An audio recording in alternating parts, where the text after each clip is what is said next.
Hi, everybody. Welcome to MJ Comix. I'm your host, James Mack. And today I have the pleasure, absolute pleasure, to have John from John's Comics with Kids with me. Thank you, John, for joining me this evening. I mean, it's worth it just for the seeing my name and the lost sound effect there at the end.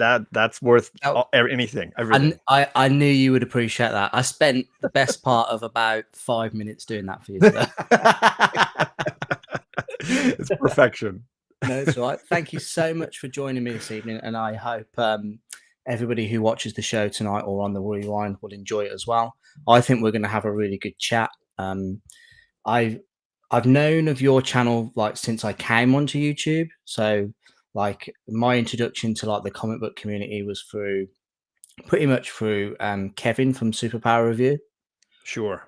And like pretty much anybody who had been on his channel, on his, what's that comic book, etc., and stuff like that, and all those types of shows, are pretty much, that's how I found people. And for me, I've always found like, I know you said when I asked you to come on, you were a bit, you thought that you wanted to point out that you didn't think you were a good fit for the show. I was worried. No, it's okay. You've had some big names on this show. I'm just, that there's Your John's Comics with Kids. Don't worry, man. Don't worry. But I think you will genuinely be a really good fit for the show. I've always known you as like a gentleman, and I'm really excited to talk about some of the topics we talk about, because I feel like we have kind of similar like obsessions. Absolutely, yes, that is for true. But what before we start, what we'll do is I'm currently promoting Phoenix Auctions, who are a UK-based collectible auction house based in the United Kingdom, and they are called Phoenix Auctions. Their website has just gone live about 30 minutes ago, so I'm just going to have a quick look just to show the audience. But they're now accepting consignments from. They accepted them from the 20th. So just bring this up here. This is the website. It may look like I know what I'm doing, but I don't have a clue. But the website looks good.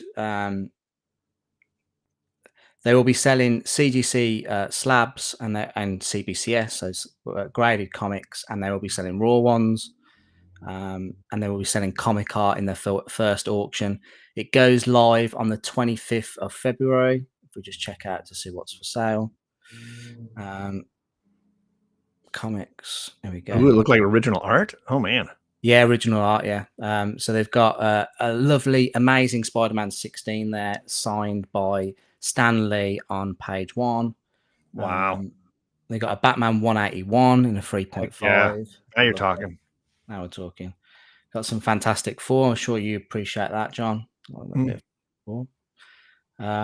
Yeah. So there's also the forum as well, which is a great little community where you can go on and chat and talk about various topics. So you can sign up for that as well. And they will also, you can also consign, and this is the link to consign as well when it comes up. I did click that. Sell with us. So there's the fee guide there that you can go through, and you can also get in touch, leave your name and your details there and what you want to sell. But they've gone live this evening, so please go and check that out. I'll be doing more content on that soon. That's fantastic. Looks like they've got a nice layout to the website too. Yeah, it looks great. To be fair, I was literally, before you popped on, I was just going through it all. I thought it looks really good. Right. Okie dokie. So let's say a quick hello to everybody in the chat. Appreciate everybody coming to watch this evening stroke afternoon. We have Mike Cecilia. Thank you so much for joining. We have my darling wife who is moderating in the chat. Thank you so much. Just for all the negative comments that are going to be aimed at us for talking about Lost. Oh no, is she a hater? No, she actually rewatched it, and she probably finished it about 2 weeks ago. Oh, fantastic. So I was like, I don't want to commit to like watching something every night. I can't. I can't commit to it, but I was basically like, I could hear her watching it, and I was just like, "Oh, has this happened yet?" She's like, "No, oh, it's just happening now." Yeah, yeah, I know. Because So, my girls will we when we're like wondering what to watch, we'll just sometimes just pick an episode and be like, "Oh, let's do the long con." We'll just jump right into the long yeah, con yeah, or whatever. great And episode. sometimes you get hooked, and then you're like you watch 10 in a row, and before you know it, you're starting a rewatch. And that's where we are now. We're finishing season 5 because we just got into season 4 somewhere, and now we just rolled through. Oh wow, yeah, yeah, I love it. But we'll get on to Lost. We'll get onto it. So we've got White Tiger, Cool Calm Collected, Cowabunga. Thank you so much for joining us. Um, what did you think of the? Was it bringing back memories? Those early videos. Oh man, yeah. I was just noticing how much more hair I had up here and how less Yeah, gray I saw your had down comment. here. Um, But that's been one of the fun things about having my girls on the streams is like I can now like go back in time like 7 years ago and see like, oh my gosh, look how cute, you yeah, know. exactly. Yeah. We got Lawrence from Mighty Comics and Collectibles. Thank you so much, Lawrence, for joining us. Really appreciate it. He has been in touch asking me when my next interview is going to be, so I appreciate you jumping on. We have Travis from Comics with Bueller. Oh, look, John's on another live stream. He He's giving me just can't grief, help man. himself. He's giving me grief. My wife has said she cannot believe how she never appreciated Lost properly when she first watched it. Definitely. It was the opposite in our family. My wife is the one that was like, "Hey, you know how we liked some of those other shows by this J.J. Abrams guy? He's got a new show we should watch." And I was like, "All right, sure, we'll check it out." And What then were the other shows? Was it like Alias and stuff out? Was it we had all? done Alias and Felicity. We had done both of those and Cool. enjoyed those. Yeah. Yeah. I guess to be fair, I'm gonna say I've been a pretty like impressed by J.J. Abrams, like what his work, like with Bad Robot and all that. Sure, I really enjoyed. One of my favorite things was remember Cloverfield. Like I think he was yeah, like an executive producer on that, but I sure. loved that movie. Like just the you didn't really know what was going on, but just like the fear of that sort of Oh start yeah, of and brilliant. I love the way he kind of salvaged or reinvented the Mission Impossible franchise. I Yeah, mean, it and wouldn't even be Star Trek, what it like is. Star, Yeah, he kind of made Star Trek a little bit cool. sure. You know what I mean? And Like I think he just is able to give vitality back to maybe products that were struggling a little bit. yeah, yeah. Uh, Travis has said, just in case you were wondering, John has a tattoo of my logo on his left. No, you better not. He's the best heckler you could ever have. We've got Chaos and Comics as well. Thank you so much. Johnny's working overtime today. I've had to pay. I've had to pay him time and a half to do this. It's ridiculous. I get paid in Lego. No, but the what I like to do, John, is the very first question I like to do is the very first couple is just like to break the ice and get us, make it a bit more comfortable. But the first question is, who is John's Comics with Kids? Who is John? Let's try and strip and break you down. Forget about YouTube and comics. Who is John?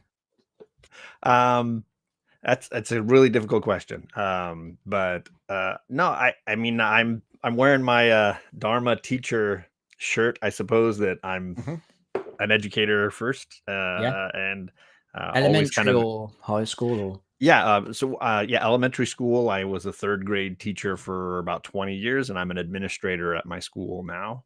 oh, Um, cool. so it's always been kind of a family thing. My dad was a principal for over 20 years, and my mom was a teacher, and I think it's just probably if you watch my first few videos, they are centered around Being a teacher. school. Yeah, Yeah, you get to see me in Africa doing helping schools in Malawi, and you get to see cool. me on field trips, going whale watching with students and stuff like that. Some of my first few videos. It's funny because I do a show with a guy named White Whale Comics, and I'm like, well, my first few videos are whale watching, so Yeah, it's yeah, kind of it keeps together.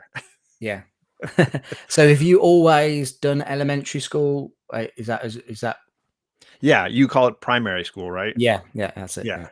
yeah. So I started as a substitute teacher, like a lot of teachers kind of do, and Yeah. then expanded on that, became like a long-term sub, and I've worked in a variety of grade levels. I think it's kind of like you're finding where your arrested development is and Yeah, yeah, what age group you click with most. I know some people are like scared to death of kindergartners and third graders, and I was like, no, I am a third grader at heart. I never really grew out of that phase, yeah, so it works for me. I would be mortified to work in a high school, a secondary school. Like I yeah, would man. not be able to handle that. The kids answering back and stuff like that. Is that? Right? Yeah. There's no excitement and wonder left. They're just like, super critical. No, so when you say like an administrator, is that like like the head of the school, is it almost, or is it? Yeah. So I work at a private school that has 3 locations, and they don't really have a principal, but we have directors who are in charge of different campuses. So I have a campus that I manage, Oh, cool. and I work with the teachers and staff on that campus. Okay, cool. And so you elementary school kids then, 3rd grade, how old is that? That's Like 9. oh, yeah, that's, my daughter, perfect age. So, Exactly. like, they're starting to, like, question, like, society or, whatever, but they're also quite obedient and, Yeah, and they're they've like learned how to sponges. read, so they're Yeah, reading for fun versus yeah. reading to, like, learn how the mechanics of Yeah, of reading course, yeah. work, and then they're starting to express their thoughts and ideas in new ways, and I love that age, and the things my students would always bring in to discuss the things they read, the things that they saw, that they heard, they were Oh, always real spongy. There was a lot of excitement about the world. oh, cool. So you're doing this administrator role, so you're still teaching 3rd grade as well, which is No, I once I moved into the office, I was overseeing teachers and not oh, okay, teaching so myself anymore. I mean, I do after school and summer classes from time to time where I substitute when somebody's out sick and we can't find anybody. I can still, in a oh, pinch, you cool. can throw Yeah. me in, throw me to the wolves, as it were. Bring in the Um, big guns, they said. That's what right. Yeah. brilliant. But and I do miss it because I, jokingly said that I got into this gig because I didn't want to work with adults. Like adults are the Yeah. worst. Yeah, It's no, like, no one. Yeah, adult. I mean, my job. I need to do a lot of training and stuff, and like adult learning is just, yeah, it's hard. I think it, old it's like dogs there's don't more learn. pressure. You Yeah. understand the pressure that you're on. I think, but yeah. No, completely. So Chaos yeah, and I Comics has said I prefer the kids. administrator now. They kicked him out of the classroom. That's the truth. I like to think I graduated out, Yeah, Chris. I'd like to definitely. think that Chris is in Vegas and he comes out my way every so often. We've hung Oh, out a cool. couple of times. He's a very funny guy. We've got JSS Brooklyn in the house. Thank you so much for joining us, JSS. Really appreciate it. If anybody has any questions for John, and I'm sure JSS will, um, I'll save them for the convenient point, but I'll leave a star on them so we can get to them at some point. So thank you very much. So, John, what made you um, start doing a YouTube channel then? Because to me, you're one of those rare channels that existed prior to the pandemic. So, like, you're not like I mean, dare I say it about myself? Like people stuck at home didn't have anything else to do, and do The you know what I mean COVID babies. you're like you're like an OG baby, or or you were here before the dawn of time. Fair, accurate. Yeah, Well, you can blame Bueller for most of the reason why I'm here. I I had done YouTube stuff just for school, like for charity work that I was doing for companies that sent school supplies to Africa or field trips that I would go on with my students. But it wasn't anything. It was just to keep track of videos and not lose them, to have access to them whenever I needed them. yeah, Then there was that week in February about 7 years ago when all these really great YouTubers kicked off, and it was Comic Tom and it was Gem Mint. Oh no, it was Reggie Collects and it was Bueller. Like in one week, these three, really big channel. charismatic Yeah, original voices, burst onto the scene as like a second generation that was like educated on how to create content and interested in comics and wanting to express themselves. And I was riveted to what those guys were doing, Yeah. and instantly started messaging them. And they were all so friendly. I have all their cell phone numbers. They all just were like, yeah, if you need anything, give me a call or whatever. And I would call Bueller up and be like, I'm having issues with this tech thing. And Bueller would walk me through like, no, you do Yeah. this, you do that. And he had a contest. And what I loved about it was not comic book related. The contest question was, what music did you listen to in high school? Oh, okay, because your first upload, well, for Yeah, comic book related was it that one. this? Yes, exactly. And he said, share a comic book, but also tell me what music you listened to in high school.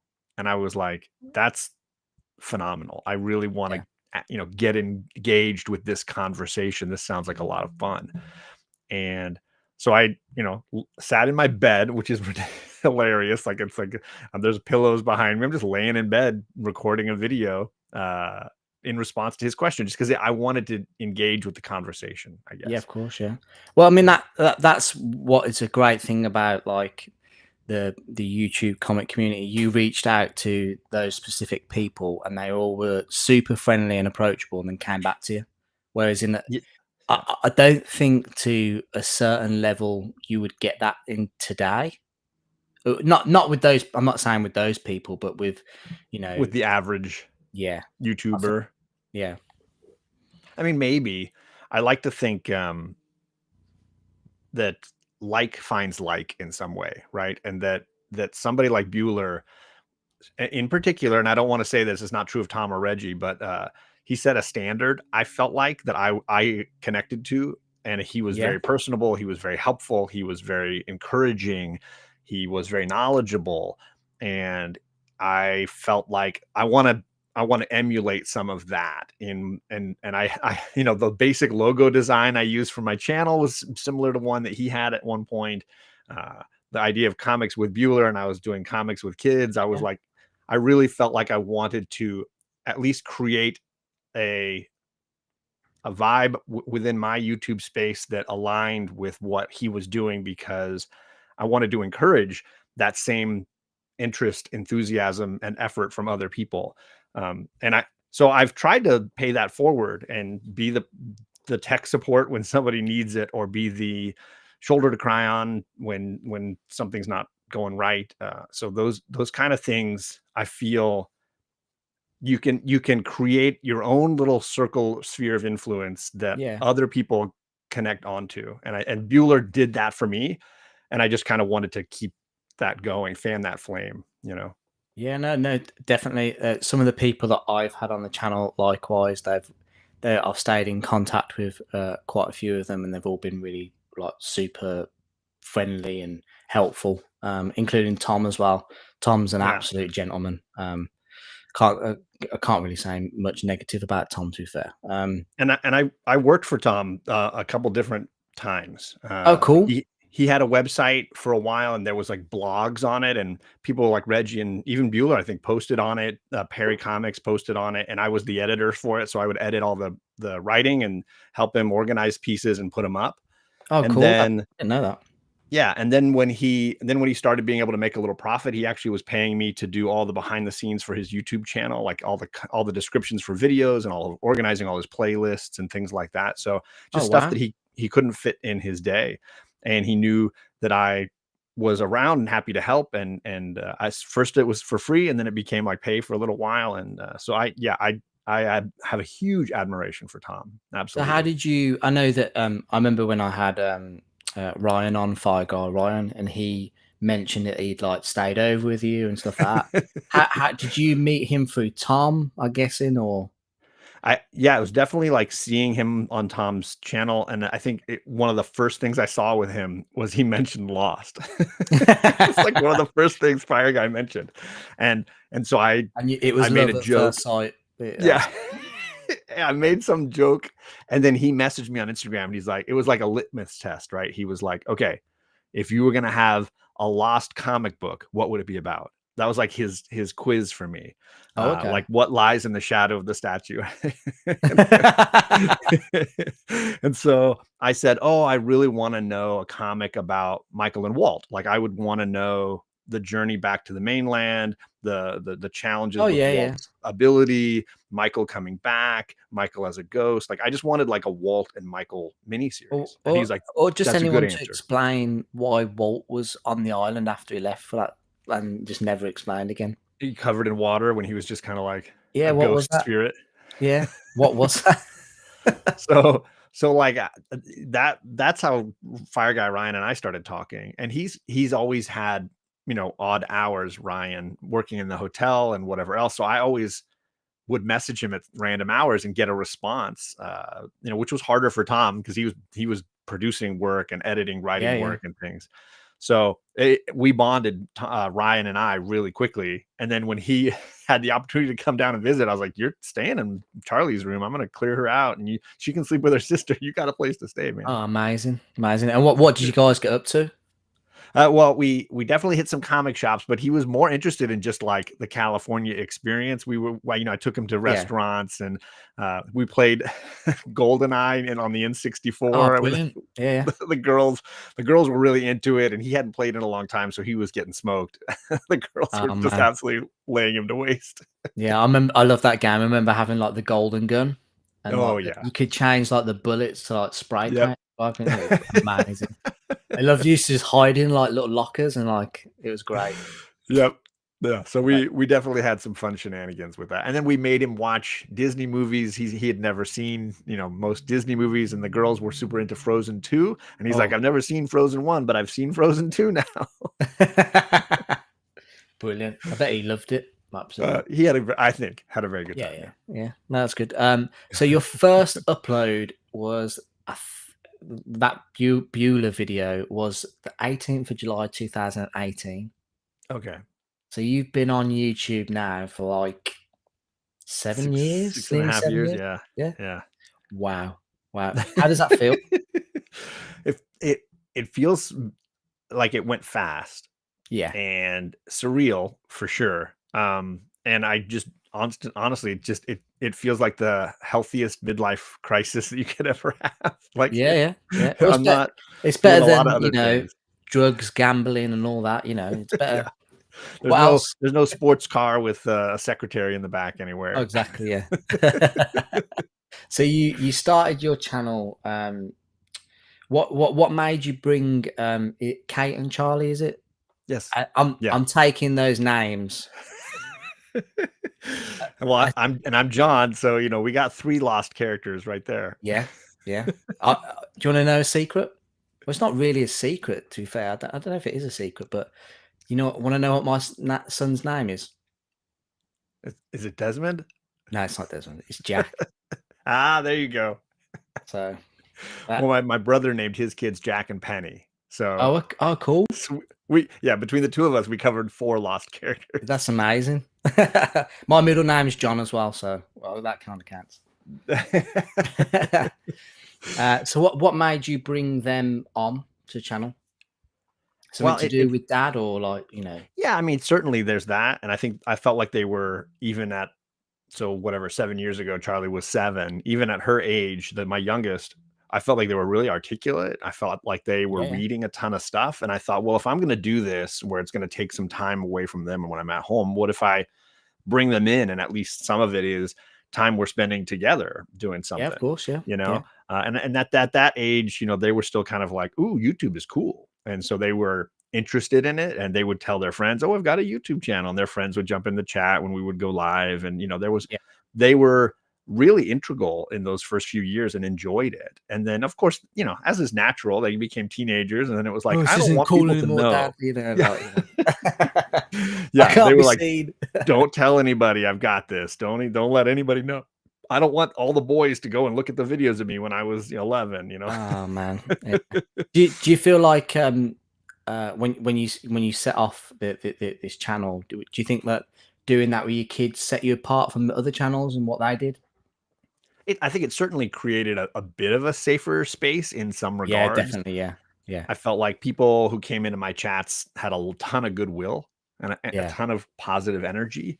And people that wanted to just gripe or complain were like, I'm not going to go to this channel. In fact, it actually filtered out, I think, in some ways, a lot of people who may have wanted something different from their YouTube experience. They would not Okay. subscribe. In fact, I had a bunch of friends tell me, I'm not going to subscribe to this guy's channel. It says kids in the name. This is not what I want to Oh, do. okay. And so in that way, my channel growth might have been slower, but like it kept people away who would have maybe changed the experience that the girls and I were having at the Yeah. beginning. So if in terms of then, if it was 25 and you were starting today, would you do the same again now, or would you If do they were that age, if they were the, 7 and whatever it yeah, was, 10 or 11, I think I would, because that's I good. think part of the fun of it was doing something together, Yeah. and there's a time capsule element that I mentioned that was like, it's fun to go back with my wife and be like, "We had a really rough day with arguing with the kids over their cell phones. Let's go back and watch a video when they were cute." Yeah, exactly. No, that was one of my points that I've got on my notes here, that basically it's like memories. So hopefully nothing ever happens to YouTube, and like the Right, everything is still stored on there for ages. But at some point in the future, they could be going to their kids, "This is what we did with Granddad," you know. right, Well, yeah, it's a nice thought to think of, and I think that as well for my kids. Like, there's hours and hours and hours of like my voice. So if they ever was away from home, or if that, if right. anything ever happened to me, they would be able to listen back, and it's a nice thought, I think. Oh, totally, and I I'm and I tearing up a bit. No, well, I saw it with Bueller and his kids because they're older, but I remember when he would go live and his daughter Paige would jump in the chat, and she was in the middle of her, she was a professional bodybuilder at that time, Oh and she wow, would be across the country, going and lifting weights and, doing these competitions, and he'd be like, "Hey, there's my daughter Paige in the chat," and she and I were the only moderators. Oh, and Sam were the only moderators for Bueller's channel, so we were all throwing our wrenches around and joking with each other. And now Paige is a mom and Bueller's a grandpa. I think there's kind of a fun, yeah, yeah. family thing for them as well, I think. I had a great chat with Travis. I really enjoyed sitting down talking with him, exactly like I am with you now. And Um, and I've had the luck of meeting Bueller, I think 3 times now, and it's been the same. I kept joking. I really just wanted to sit and have coffee with him because he was a caffeine addict, and it was Yeah, kind of I fun to. see him. He's promoting the comics and coffee now, isn't he? Like, Yeah. And definitely a coffee guy. his original sponsor was a chain in Portland area where he's from that, had a shop, like, right around the corner, and he would always say, "Hey, if you come to Portland, coffee's on me," and he would shout them out, and he'd be Wow, like, "Today I'm having a," and it was always the peanut butter and chocolate mocha, like, it was a peanut butter wow. mocha frappuccino thing, and he was like, "Oh, it's my personal favorite." So when I met up with him in Portland last You had year, that. I was like, "We're going to this place, and you're getting me this drink," and it was delicious. It was amazing. Yeah. We did not peanut butter. What was it? Peanut butter It was like peanut butter mocha, something. latte or something. Oh, we do not get that here. I can tell you that now. It was Yeah. unusual, but it was very flavorful. Not too sweet, but very flavorful. So then, as an established YouTube channel prior to the pandemic, when you saw like an influx of all these new channels starting in 2020, 2021, how like what did you think this was like a good thing for the community, or like yeah, I mean, I like more participation. I yeah, think it always makes everything better, and I was doing several shows at that time that included a lot of guests. So it was always fun to find new faces and bring them in.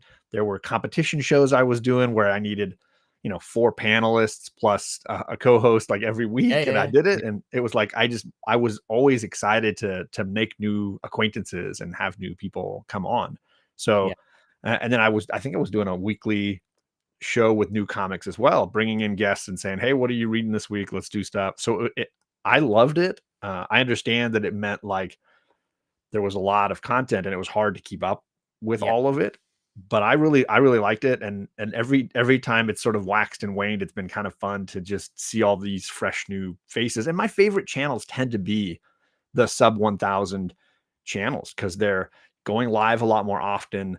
They've got new faces in the chat there that you can keep up with the chat. You can interact with the chat a lot more. If it's hard. And Bueller talked about this a lot for a while there. He couldn't really go live because he'd have 300 people in the chat, and you can't keep up. Like, there's just no interaction with those. You can do your show and you can occasionally see one or two comments, but it's just moving so quickly that I always loved being in the smaller chats and having there's a whole interaction that's happening outside of the program that is so it's crazy. enjoyable. People just having conversations, like, right. Yeah, awesome. and I love that.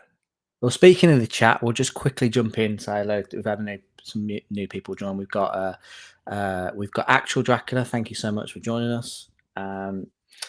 JSS has asked some questions, but as I'm going to call him Old Faithful here, but he always asks questions that I'm going to ask. So lots of good ones. Don't worry, JSS Brooklyn. I will be asking them. Don't worry. We've got Mark from Legions of Comics. Thank you so much for joining us. He's here to shame John. Not about we definitely poke fun at each other a lot, Mark and I. But definitely, let's have a look. And John, as a parent, he's got a question here. Let's have a look. 2000. John, as a parent and someone who works with kids, what is your favorite comic book storyline you feel inspires young people? What would you recommend for parents?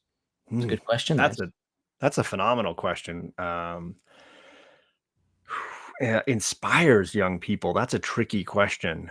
I mean, there's a ton of great indie comics and things out there. I know that John Lewis, a senator from the civil rights era all the way through to when he passed not too long ago, did a couple of really wonderful indie comics about the civil rights era and his march with Martin Luther King. And that was pretty phenomenal.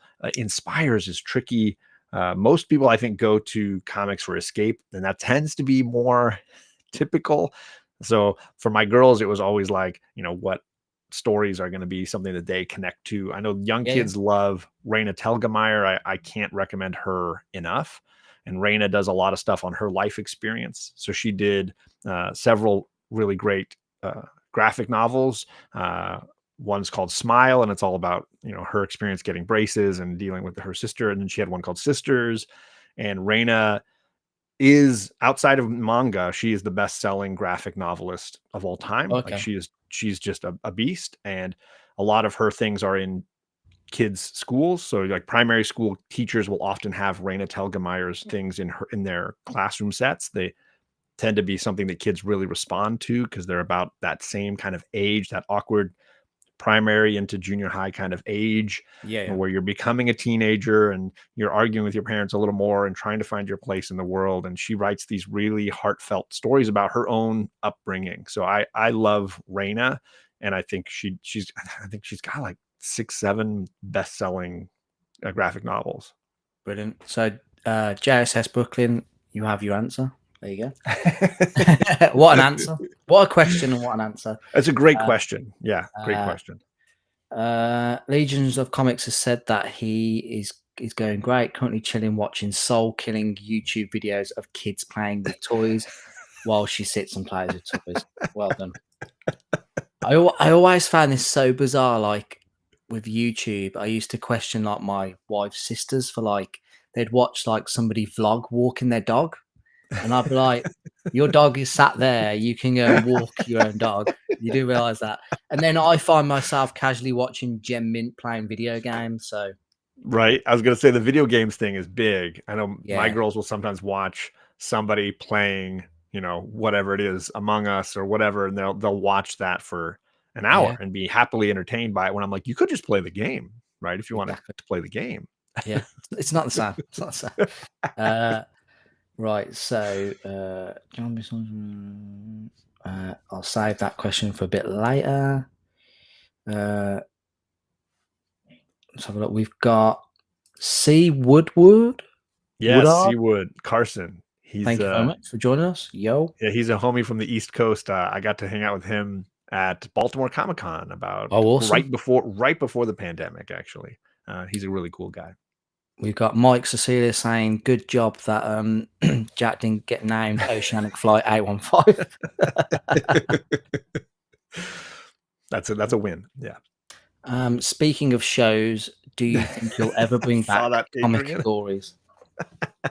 Yeah, so this was, for those that don't know, this was the game show I was referencing earlier. A friend of mine, Matt, who has a channel called The Boy Who Had Seven, has 7 kids and is very, he has his own business and he works at his church and is an incredibly busy guy. And he had this game show called Comicgories, and I was the co-host on that one. It was my job to just manage the chat and count the votes, and it was a competition where you'd give 2 contestants a category like best yellow cover and give them 30 seconds to go into their comic boxes and pull out the best yellow cover. And they didn't know what the category was going to be until you just said yellow cover. And then they had 30 seconds. They got to dive into their collection. It was a very frantic show because people would have to organize their books and have them right at the ready. And, there's a lot of pressure as the clock counted down. Did any books get damaged in? Yes, there were a couple of books that got damaged and a couple of people that got injured. I remember my buddy Bear Island ran into a short box or something and cut himself on his arm, and he was legitimately bleeding running. Yeah. Oh, man. But it was a very fun show. And then when my friend Matt got more involved in his church and was actually hugely connected to what they were doing, he's been on a sabbatical basically from YouTube since then. Okay. And he said he passed the show on to me, and he's like, "Hey, can you keep the show going?"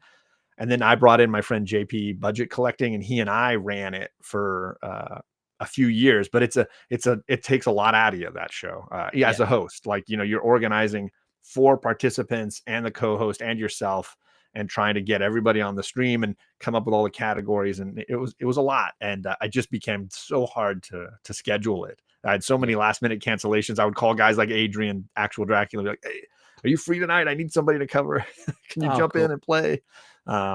So it became something where it was starting to be more stress than joy. And I instantly cut stuff out when it does that to me. And I was like, I plan to come back to it at some point, but I couldn't keep up the pace of it, is basically the simplicity. Yeah. So are you going to bring it back? I would like to. It would have to probably be in summer when a lot of my other omnibus shows are on break, and I'm free. My schedule's a little more flexible, and I can plan it out. The last round I did was an Olympics version where we were all the categories were based on downhill skiing or whatever. I had some very fun Olympic based themed kind of events. And it was you would win, and then you'd have to come back in a couple of nights and compete against someone who won in a different category. That sounds awesome. It was a lot of fun. Yeah. No, so I mean, I spoke to you, I think this was backstage, I think, about I haven't done a live show in over a month and a bit. And I was really anxious about doing I hate going live because I think my biggest fear is just there being complete silence. This and sometimes when I feel, I don't know if it's I don't know if this comes across like it is, but sometimes there's I feel like there's 3 seconds where I'm I've been quiet for 3 seconds. It feels like an age. Right. Even if it's only a half a second, you feel it. Yeah. And I try and I write down 10 questions and stuff that fills in the questions and stuff like that. Sure. And I feel like I don't know if I could ever just go live unprepared. Sure. But I would like to have a go just going live and just, I mean, what preparation do you do for your normal?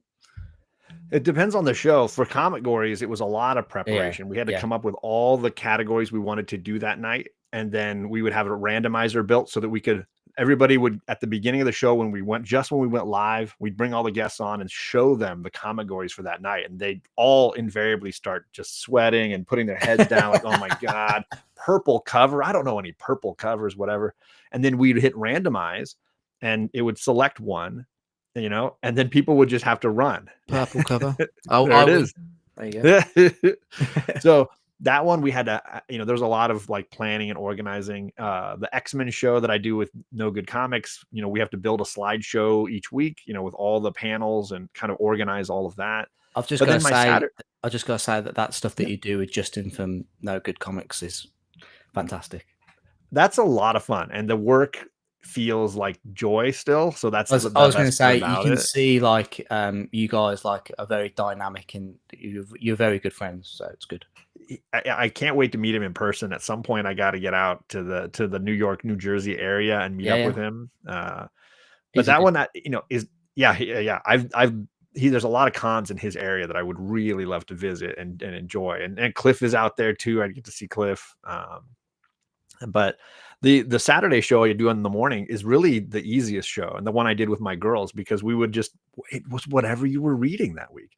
So if my girls were going to talk about, oh, we read Lord of the Flies in English class, we were going to talk about Lord of the Flies that week. If they had read a comic that week, we would talk about a comic. If we were in the middle of watching Lost, like the first times they started watching Lost, every Saturday we'd come in and be like, this is the episode we watched this Right. week, Answer me this question. What age did they start watching Lost? Because I've had this conversation with my wife, and I kind of feel like my daughter Maisie, who's 9, is ready for it.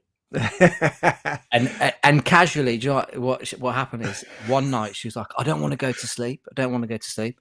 And it was like the last episode that Gemma was on. And I was like, Okay. I'm gonna watch the last episode with you. Because I think I pretty much watched like the last season and a half with her, like every night. And she was like, I can't fall asleep. I can't fall asleep. And I was like, oh, just fall asleep on the sofa with us. And she was like, one eye open, just casually watching the last episode of Lost, not She's having have a clue nightmares what was about the going smoke on. monster. Yeah. So what age was it? I'm trying to think. We always tried to wait for the youngest to be the right age, because we knew that whatever we gave, it was like hand-me-downs. Whatever you gave to the oldest was going to end up, the youngest is going to get engaged with it in some way. So I want to say it might have been like the oldest, the youngest was like 9, and the oldest would have been like 12 or 13. Okay. But we gauged it based on other stuff, right? They had watched a little Smallville, which can be scary and has monsters and things like that. So we could kind of see like how they responded to certain things. Obviously, there's a couple of spicy scenes in the polar bear cages that we had to think through, like, okay, well, that's going to happen. So how do we, are they ready for that kind of material? Obviously language was pretty light. Just Sawyer saying SOB every so often. That was pretty much the worst of it. So we just kind of gauged their interest levels. And then, once we felt like it was a go, then we just test it with the pilot and see if they even liked it. Would they be interested? Yeah. Okay. That sounds good. Cliff is in the chat. You mentioned Cliff, but Cliff, thank you so much for joining us. I love that dude. Such a great guy. Yeah, he's amazing. We've got Shop for Comics as well. Thank you so much for joining us. Really appreciate you.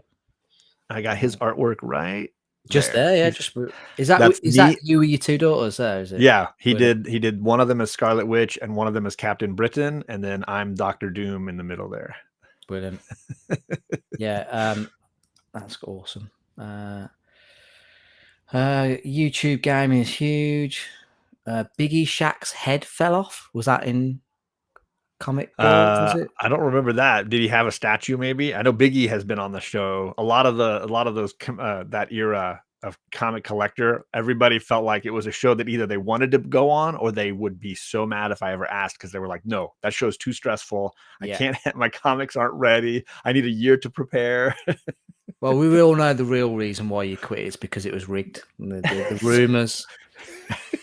The reason he says this, so before it became my show, when I was still co-hosting, Matt wanted to do a celebrity night, and he brought in some big names. So it was pop culture philosophers, Robbie, it was Bueller, it was Gem Mint, and it was Tom. Wow. And the 4 of them were the contestants one night. It was like the big boys night. Man. That is absolutely it was wild. Imagine trying to get all of them on it now. So Bueller was hilarious because he's like, I just have 1 box of comics. I'm just going to play with this 1 box and make jokes with them the whole night. And then there's Gem Mint, who's like, I'm just playing with Omnibus. Like whatever Omnis I can grab, that's what I'm playing with. Yeah.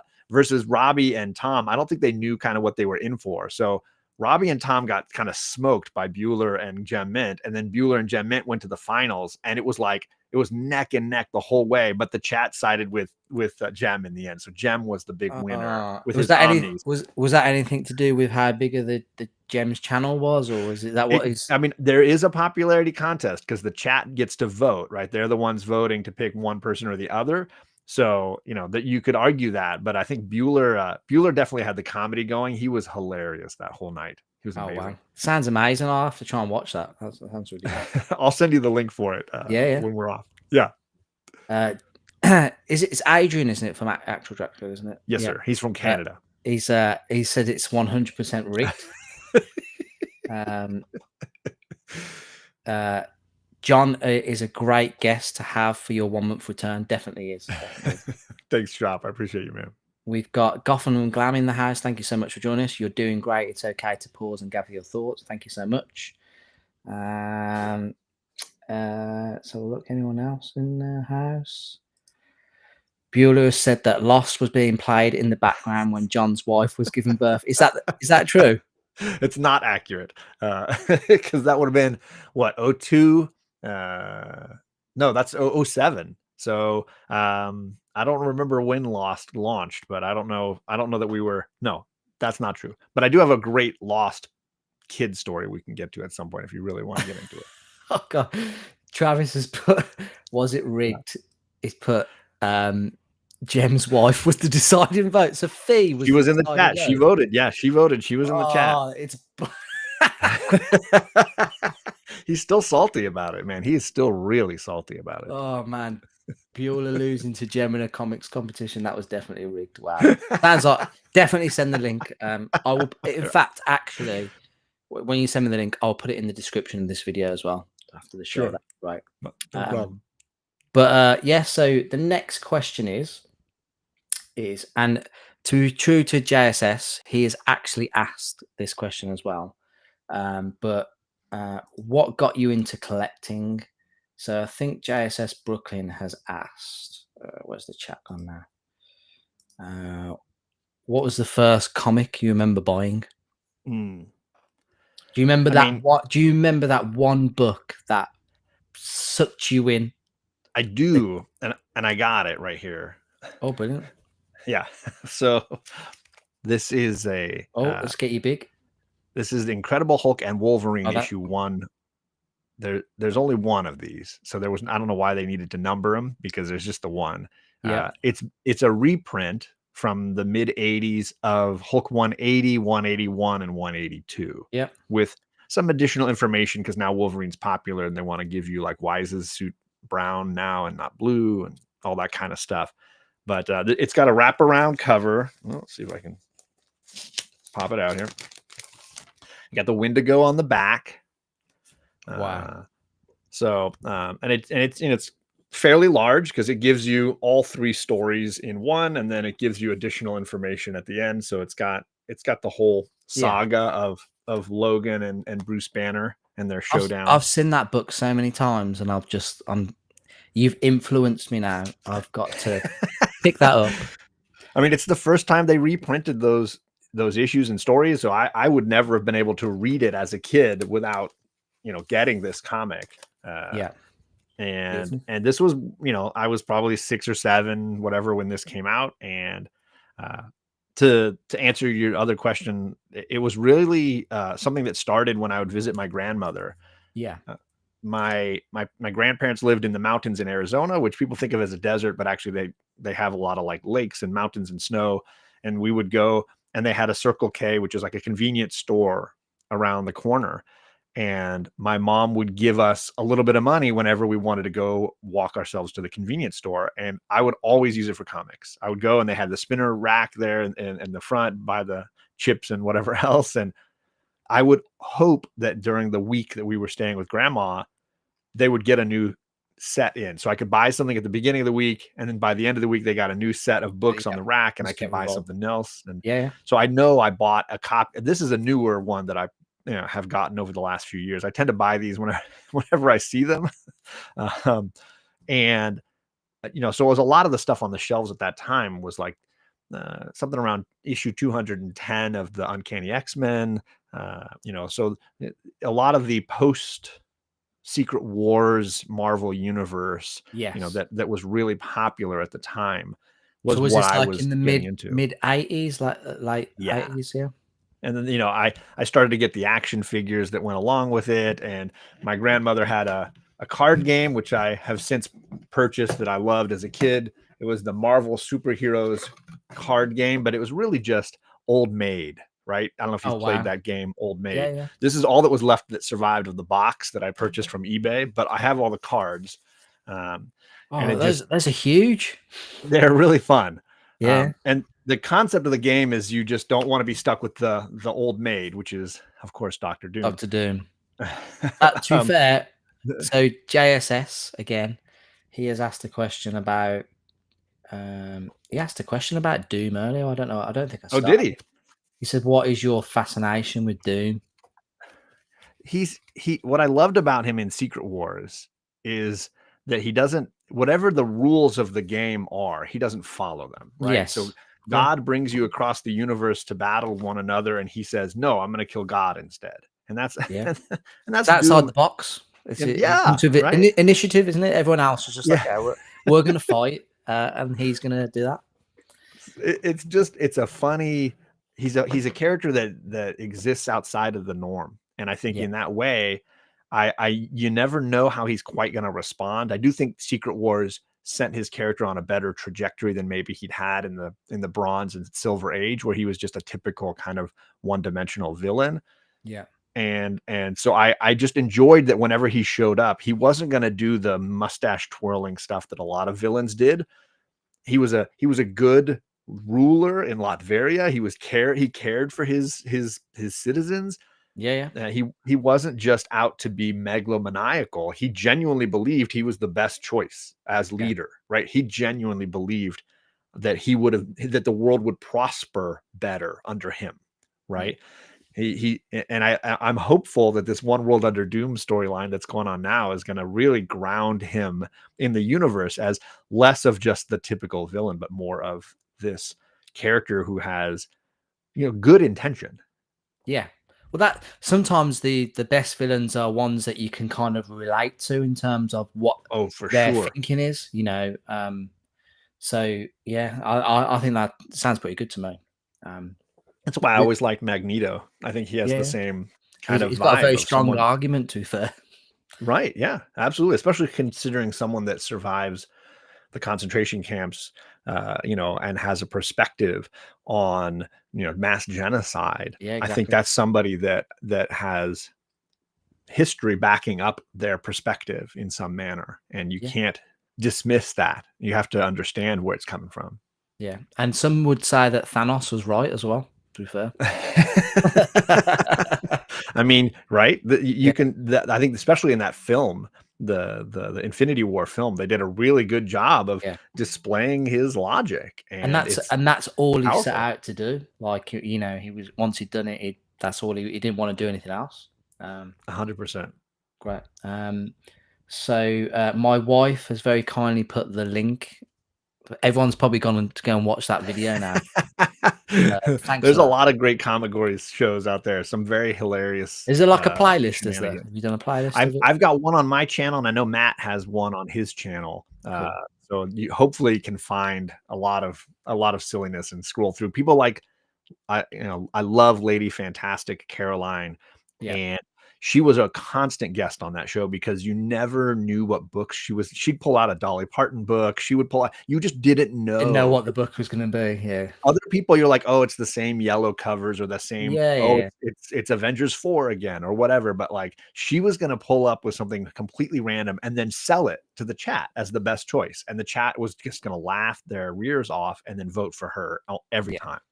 Oh, that's good. Sounds great. We've got Perry Comics in the house. Thank you so much for joining us, Perry. We Thanks. have Marcus from Circumstances. Thank you so much for joining us as well. Cancel Uh, Perry is saying. Another troublemaker. We've got Kenneth in the house. Thank you so much as well for joining us. In terms of comic collecting, we've got another question from JSS Brooklyn. What was your main inspiration to actually collect comic books? I know. What books are your goal books? I think Good I question. I like to think it's true of most people, but I think it starts with stories that you Love. like and enjoy, right? You're like, I want to read this again and again, so I need to buy it and then save it and take care of it somehow, and it expands from that. So I remember reading, and I've probably bought 7 or 8 trade paperbacks of Batman Year One. It was Yes. just one of those seminal pieces for me. As much as I like Dark Knight Returns, it's a wonderful Elseworlds Batman. year one was how I pictured Batman. It was absolutely connected to my understanding of the character and that universe, and it Yeah. encapsulated so much of what I felt about that character, and it became a seminal piece of understanding for me that I built upon. Every time I enjoyed a Batman story, it was because I could see a nugget of year one somewhere inside of it. You know, that's what I love about Long Halloween or Yeah. Hush. You know, I felt Hush. like there was something in there that connected to what that piece of truth I found. And then it's like, okay, well now I go to the shop and I see the single issues. Well, I gotta buy them, right? I gotta Yeah. have year one now, right? Um, so it started with just really good stories that I was enjoying reading. And the goal books thing, that changes year to year. There's books I own now that I never thought But I you would don't. own. Yeah. Do you Just think in terms of blows my mind. with Batman, do you think there's another character out there that has got like better storylines than Batman? Hmm. I think Overall, I'm thinking I'm not, it's not just it's one story. easier. No, for sure. I think it's easier with Batman to find starting jumping on points. I think Yeah, it's easier to just grab a trade and read Hush and not necessarily need to know all the other stuff, but pick up Hush and just get right into it. He's rescuing a kid that was kidnapped right at yeah. the beginning.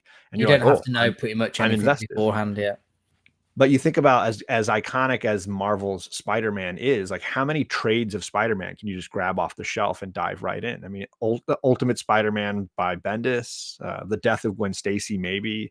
yeah, It's harder to find some of those I just jump on right here points because I think Marvel continuity maybe allows characters to grow and change more yeah, than definitely. Yeah, DC continuity. yeah, So, but yeah, Batman is such an easy entry point for people because of that. I feel like there are just so many good options. You could yeah. pick up almost any Batman trade. Batman Cult is a great trade, and it's bonkers and wild. Or Arkham Asylum. Oh my gosh, I the love artwork Arkham in Asylum. that It's a great story. That is. so good. And I think you don't necessarily need to know anything going in because he's so ubiquitous now. He's in Yeah, pop culture in so many places in so many ways. yeah. No, you did a video recently, and it was titled "Is There a Wrong Way to Collect?" And I think you started the video by saying something like, "I don't like to court controversy or anything like that." But this is like, and I was thinking, this isn't a controversial video. I like to think it's not controversial, but every But once in a while you say something and some people people, take it it the would. wrong way. That's the crazy thing about this hobby is that sometimes you can say something and it annoys somebody, but you're not telling that video is not you telling people how to collect comic books. Right? You Yeah, know, it for me, I like you are right to a certain degree. I think you mentioned the video about um there's different types of collectors. There's people who just genuinely like to collect, people who like to collect to invest, and then people who like to kind of do both. And that's kind of I like to collect because I like to own something for me. But sure. in the back of my mind, I'm thinking, and in the back of my mind, and I was always taught this, like whenever I was a kid, I used to buy something, and like like your grandmother would say, "Oh, you want to keep that? I'm really good. You want to keep that? That might be worth some money one day." And you're like, "Oh, okay." And like, I don't know if that is always in the back of my mind to think, but it's never in my mind to think, "Well, I'm going to say it next week or next month or next year." It will be 20 years time when my kids need some money to buy their first house, or they've got stuff that they need. uh, Sure. that's my thoughts on it. I don't know. No, um I think obviously we're all very hopeful that our choices with our money oh yeah, will be, long-term effective choices. But I think sometimes, capitalism mentality can oh yeah, harm a collector mentality. And I think ideally it comes from a place of reading and stories that you love so that there is no wrong way to do the collecting side, right? You're buying things because the story, the character, the creative talent, whatever means something to you.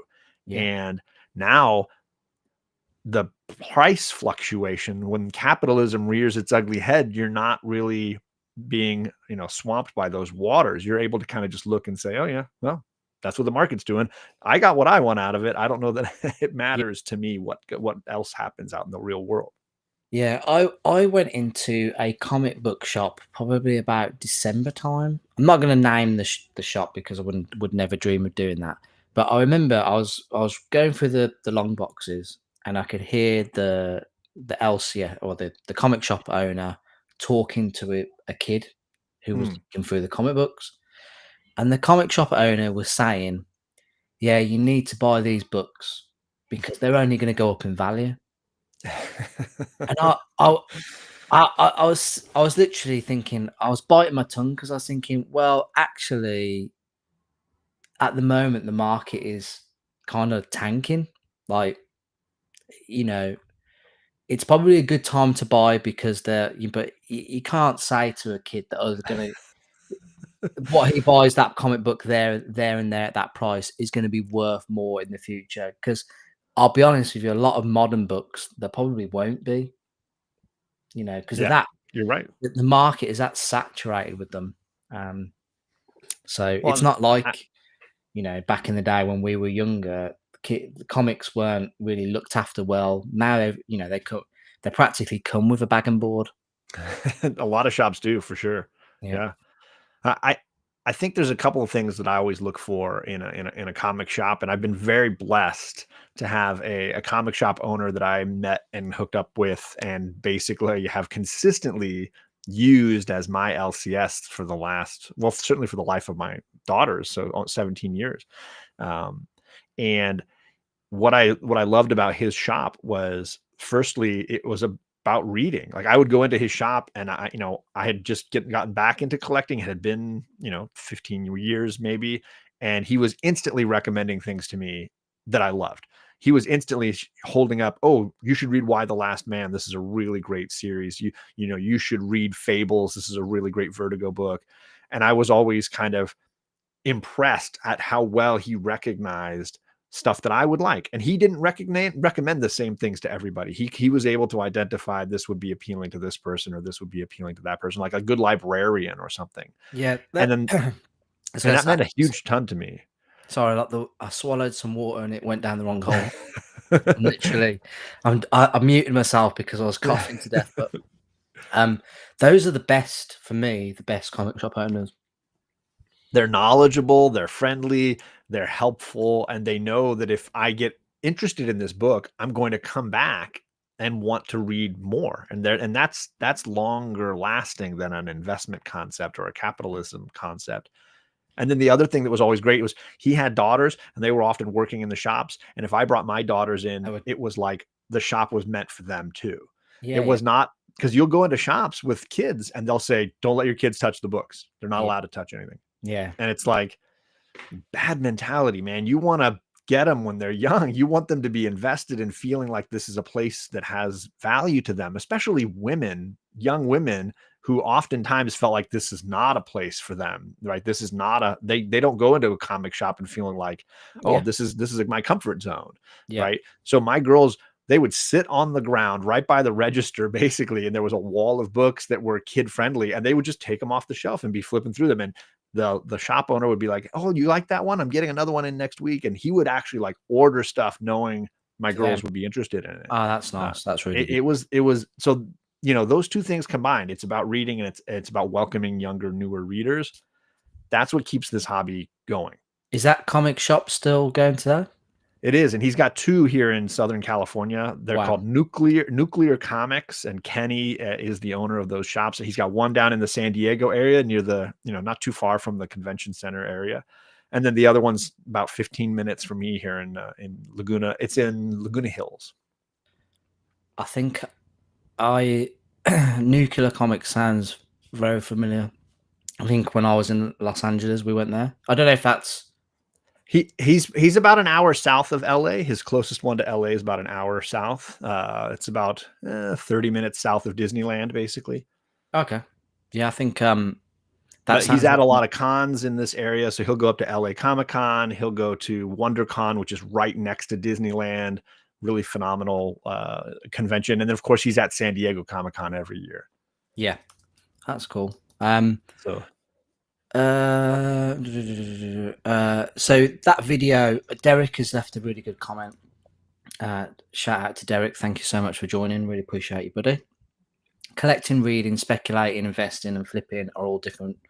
There's significant overlap in the hobby, but they are different. Each person is different. No right or wrong way. 100%. I really want to get back more into reading. That's why I've started collecting omnibus. So that is my aim to start doing. Just getting smart. the time, man, with doing everything. Nightmare. And that's the worry. I think the content creation stops you from having time to read. And so I always try to gear my content creation towards what I'm reading so that it's like an excuse, whatever I'm reading, that, and maybe that makes for inconsistent content on my channel, because it's like, no, I'm here for the X-Men stuff. Why are you reading Catwoman? Like, I don't want to hear about that, you know. 100%. But for me, it's about what I'm enjoying. So if I'm reading a Doctor Doom omnibus or I'm reading a Black Panther trade paperback, that's going to be what I make my videos on that week or those months. And it's just because I want to read these things. I don't want the omnis to just sit on my shelf and gather dust. I want to check them out. And I'm happy to buy an omnibus sight unseen. So like I bought this Doctor Doom omnibus and I haven't read like half of what's in it. So it's all new to me. And I bought a Catwoman one that was the same way by Ed Brubaker. And I was like, I love Brubaker. I love Catwoman. Like, let's try this omnibus. And it was a whole, it was a gamble. I mean, it's a gamble with $100 to figure out, am I going to like this or not? You know? Yeah. I've literally got just here. This is a Turtles Mirage Volume 1 collection that I bought. That I've had it for a few days now, and I've not unboxed it because it's content. But I've got I've literally got stacks of boxes just here where I've not opened them yet because it's content. Sure. I mean, these could be damaged inside, or you know, like you won't be able to return them because it'll be past the return by date. Yeah, exactly. But I can't wait to open it. But I have to think about the channel, which is annoying. No, I and I tend to pile those things up, and then every Saturday, if I've got stuff, I open it on Saturday. But I might also make a video of it for the next week and highlight that I got this thing and make it, because some people are into the live stream and some people want the edited content and they want to see, you know, different things in different forms. So it can be a different audience. Do you prefer, what do you prefer doing? Do you prefer the live, the interaction? I always do. Yeah. I prefer the live stream because I want a conversation. Like I didn't want to make YouTube content for me. I wanted to do it for connecting to people. So when I make a video and I drop it and it has, 10 comments, that's wonderful. Those 10 people are incredible. But if I make a live stream and I get 20 people that comment during the live stream, now I've doubled the interaction and I get more of that socializing, because that's the juice of this for me, and something that Bueller and I've talked about a ton, is that the people you get to know, that's the best part about this. Yeah. That's the highlight of all of it. And then being able to go to a convention, and I'm not there to buy books. I'm there to see I paid $20 to get into this convention just so that I could meet James and talk to him and be like, hey, let's go grab a pint after or whatever. That'd be amazing. That's what I mean. That's the biggest thing for me. I'd love to be in America to meet everybody. That'd be amazing. Well, my wife has always wanted us to go. She's an Anglophile. She wants to go to the UK. She wanted to go to the UK for our wedding, our honeymoon. Oh, and wow. I was like, sweetie, you want somewhere hot. It's October in London is bad news. We're not going to Scotland and Ireland in the cold of fall. Like, I'm going to pass on that. Yeah. How come she's an Anglophile then? Her father has Scottish ancestry, and that he played the bagpipes and would. There's just a big connection to his side of the family, was that sort of history. And my family is more Welsh, and despite being John Jameson, spelled the right way, no Irish ancestry. Yeah, no. So no Irish ancestry for this, the whiskey, just Welsh and English. And so there's a lot of that family history stuff that we both kind of find very interesting. And she's been and traveled all around the UK with her sister backpacking and things, and absolutely loves the Isle of Skye and wants to go back. And that's, that's her island. She wants to go back to that island. Oh, wow. We have to go back. Yes, exactly. We've got Brian LCS in the chat. Thank you so much for joining us. Bueller has said that about Comicgories. It doesn't matter what the book is; it's how you sell it. Yes, yeah. And Lady Fantastic is probably the best saleswoman of anyone in this community. Like, she could sell any book as being the winner and pull out a victory. And Derek has said, and live means less time editing. 100%.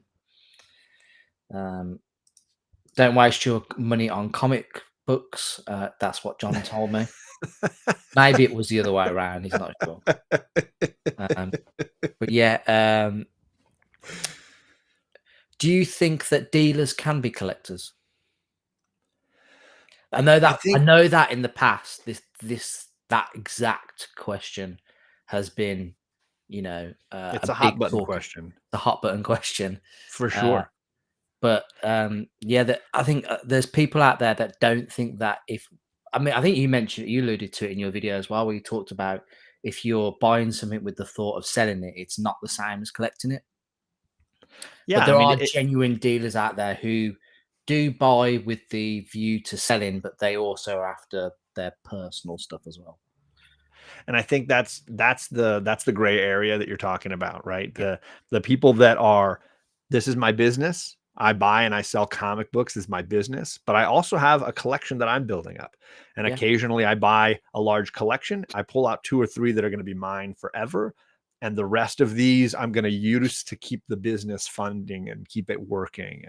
And I believe it's possible to be both. I just think at some point, if this is your livelihood, then all the comics are possible to be sold, given away, what have you. They're all eligible. There's pretty much, there's no attachment, is there? That's the thing that people think of, that you don't have any attachment to it, so you wouldn't mind selling it for profit, or right, you need the money. And I think, like anything that goes through the lens of business, at some point, you have less of a passion for it because you realize how the sausage was made, right? You feel like you've seen so many copies of Amazing Spider-Man 300, it doesn't hold the significance anymore. Every collection you get there's 2 more copies of ASM 300. It doesn't have this sense of awe anymore, right? Yeah. That I think maybe. So a good friend of mine, DS Comics, he is a big Golden Age collector, and he still has that awe because he'll see a book that he's like, I've only seen one of these in my life ever. Yeah, that's the crazy stuff. And the modern stuff he'll flip and sell, but he keeps the Golden Age stuff. And I think it's because the stuff that's more scarce, more rare, right, as he goes along, still maintains this sense of joy and awe for him, versus the new modern stuff. He's like, that's a great Spider-Man variant. I can sell that as a 9.8 and recoup my cost of this collection. But the goal is to keep getting those Golden Age books that he absolutely adores. And he would play Comicgories. He's one of those guys that would play with just one short box. Wow. He's like, this is my collection. It's one short box. He's like, I got 3 other short boxes of stuff that I'm selling for people or pressing and cleaning for people. This is my collection, and I'm only going to use these. And it was almost all great Golden Age stuff you just never see anywhere else. Yeah. And I think he had that passion for his small little collection, but he had knowledge of everything, Yeah. No, 100%. I think specifically with Golden Age as well, I bought my first one last year, maybe in the summer. I think that's probably like actually gone up in value. Ooh. Whereas in other books that I've bought probably have not. So right. Yeah, they definitely seem to weather the storms of fluctuation in price much better than. Yeah, I think it's like you say, they're not up for sale like everywhere. Like when I was searching for Golden Age books, and specifically, I wanted like yellow covers, and I found them very difficult to come by, but for such a good price, if you know what I mean. Absolutely. Even if you can find it on eBay, you're going to see a real wild fluctuation of price. Yeah. Travis has said, well said, John. Totally agree. That's the first nice thing he said about me in this chat. All evening, yeah. Yeah. Did you hit your head, Travis? What's going on? Do you know what was what I don't know if you might I think you did say you caught the interview I did with him, but I think Yeah. right at the beginning of the interview, what I loved about it is somebody actually knocked on his van and Yeah, said I like, know. It "Oh, was so funny. And he's uh, like, hold on one second. I got to answer. He's like, yeah, I'm live yeah, right I now. watch your channel." Yeah, yeah. It's hilarious. It's brilliant. That The was. fact that it happened in the 2 hours that he was talking to you is so funny. And then the best thing was the person who that was. They came into the chat and said that was me. Oh, I totally forgot about that. Yeah. That's amazing, absolutely amazing. Honestly, I love that interview. It's great. So next question, I think is what else do you collect, John? So other than comic books, It's primarily two things. I do collect physical media for movies and TV. So I have a yes, lot of VHS, DVD, Blu-ray in 4K, my collection. 4K A UHD. little bit. I haven't started going beyond Blu-ray too heavily yet. Yeah, I'm worried about like it's like how many times you got to buy the Beatles White Album. You know, you're a yeah, little yeah, worried that like I've got 6 copies of Silence of the Lambs now. Like I don't know that I need all of these. yeah, Um, but I do have an extensive collection of discs, specifically like Blu-ray, DVD specifically. yeah. That's something I'm passionate about a ton. In fact, I I've don't, got some of my lost discs behind me here. Season 5, the Dharma box of for season 5. oh, cool. Is that DVD or um, Blu-ray? this is Blu-ray, yeah, Oh, cool. and it's hilarious. The packaging is part of the fun on that one, Yeah, absolutely. yeah, yeah. And then the other is Lego. I'm a Lego fan, so if I can snag fun sets, I tend Is that to. from Guardians of the Galaxy? Is it? This is so I have all 3 of the ships from the 3 films. This is from The, the third film, and then the the original the original the ship, Milano, the is it? Milano. Wow. Uh, so much fun, and it started as just like something that I was building with my kids because I always really loved it. Hi, Charlie. Yeah, you should close that if you're going to blow dry your hair. So I don't have people knocking on my van, but I do have daughters Blow drying their stopping in. hair. Yep, yep, And I tend to buy Batmobiles, so I tend to have a whole bunch of different Batmobiles. yep. So this one's my favorite because the animated series is They're just not. the goat. I find with stuff that's like a nice little, easy, nice build to Oh do. yeah, and they come oftentimes with a little like placard stand, so you can know a little bit about the car, and Yeah, it's from the live action series, those kind of things. that's cool. Yeah, I've got those are pretty much all of it. I've got some Lego here. Oh, is that Back to the Future? Yep, it's Nice, all the my wife. So DeLorean. that's the thing. She's really big on building Lego as like she finds it like therapeutic. So do a lot of people, like a bunch of athletes, like David Beckham. That's how they unwind. It's nice because it's like putting organization and structure to the universe where you're feeling it's so chaotic. Yeah, You've of got course. simple instructions. The pieces are all right there. It'll make itself, and you can just like zone out of the rest of the noise. Here's a question for you, John. Have you ever come across a build where it hasn't had a piece? I haven't. I My haven't. wife, my No, wife swears she did. swears. She bought one of. There's a really great orchid plant flower sets these days. Yes, yeah. My wife's got a few of them.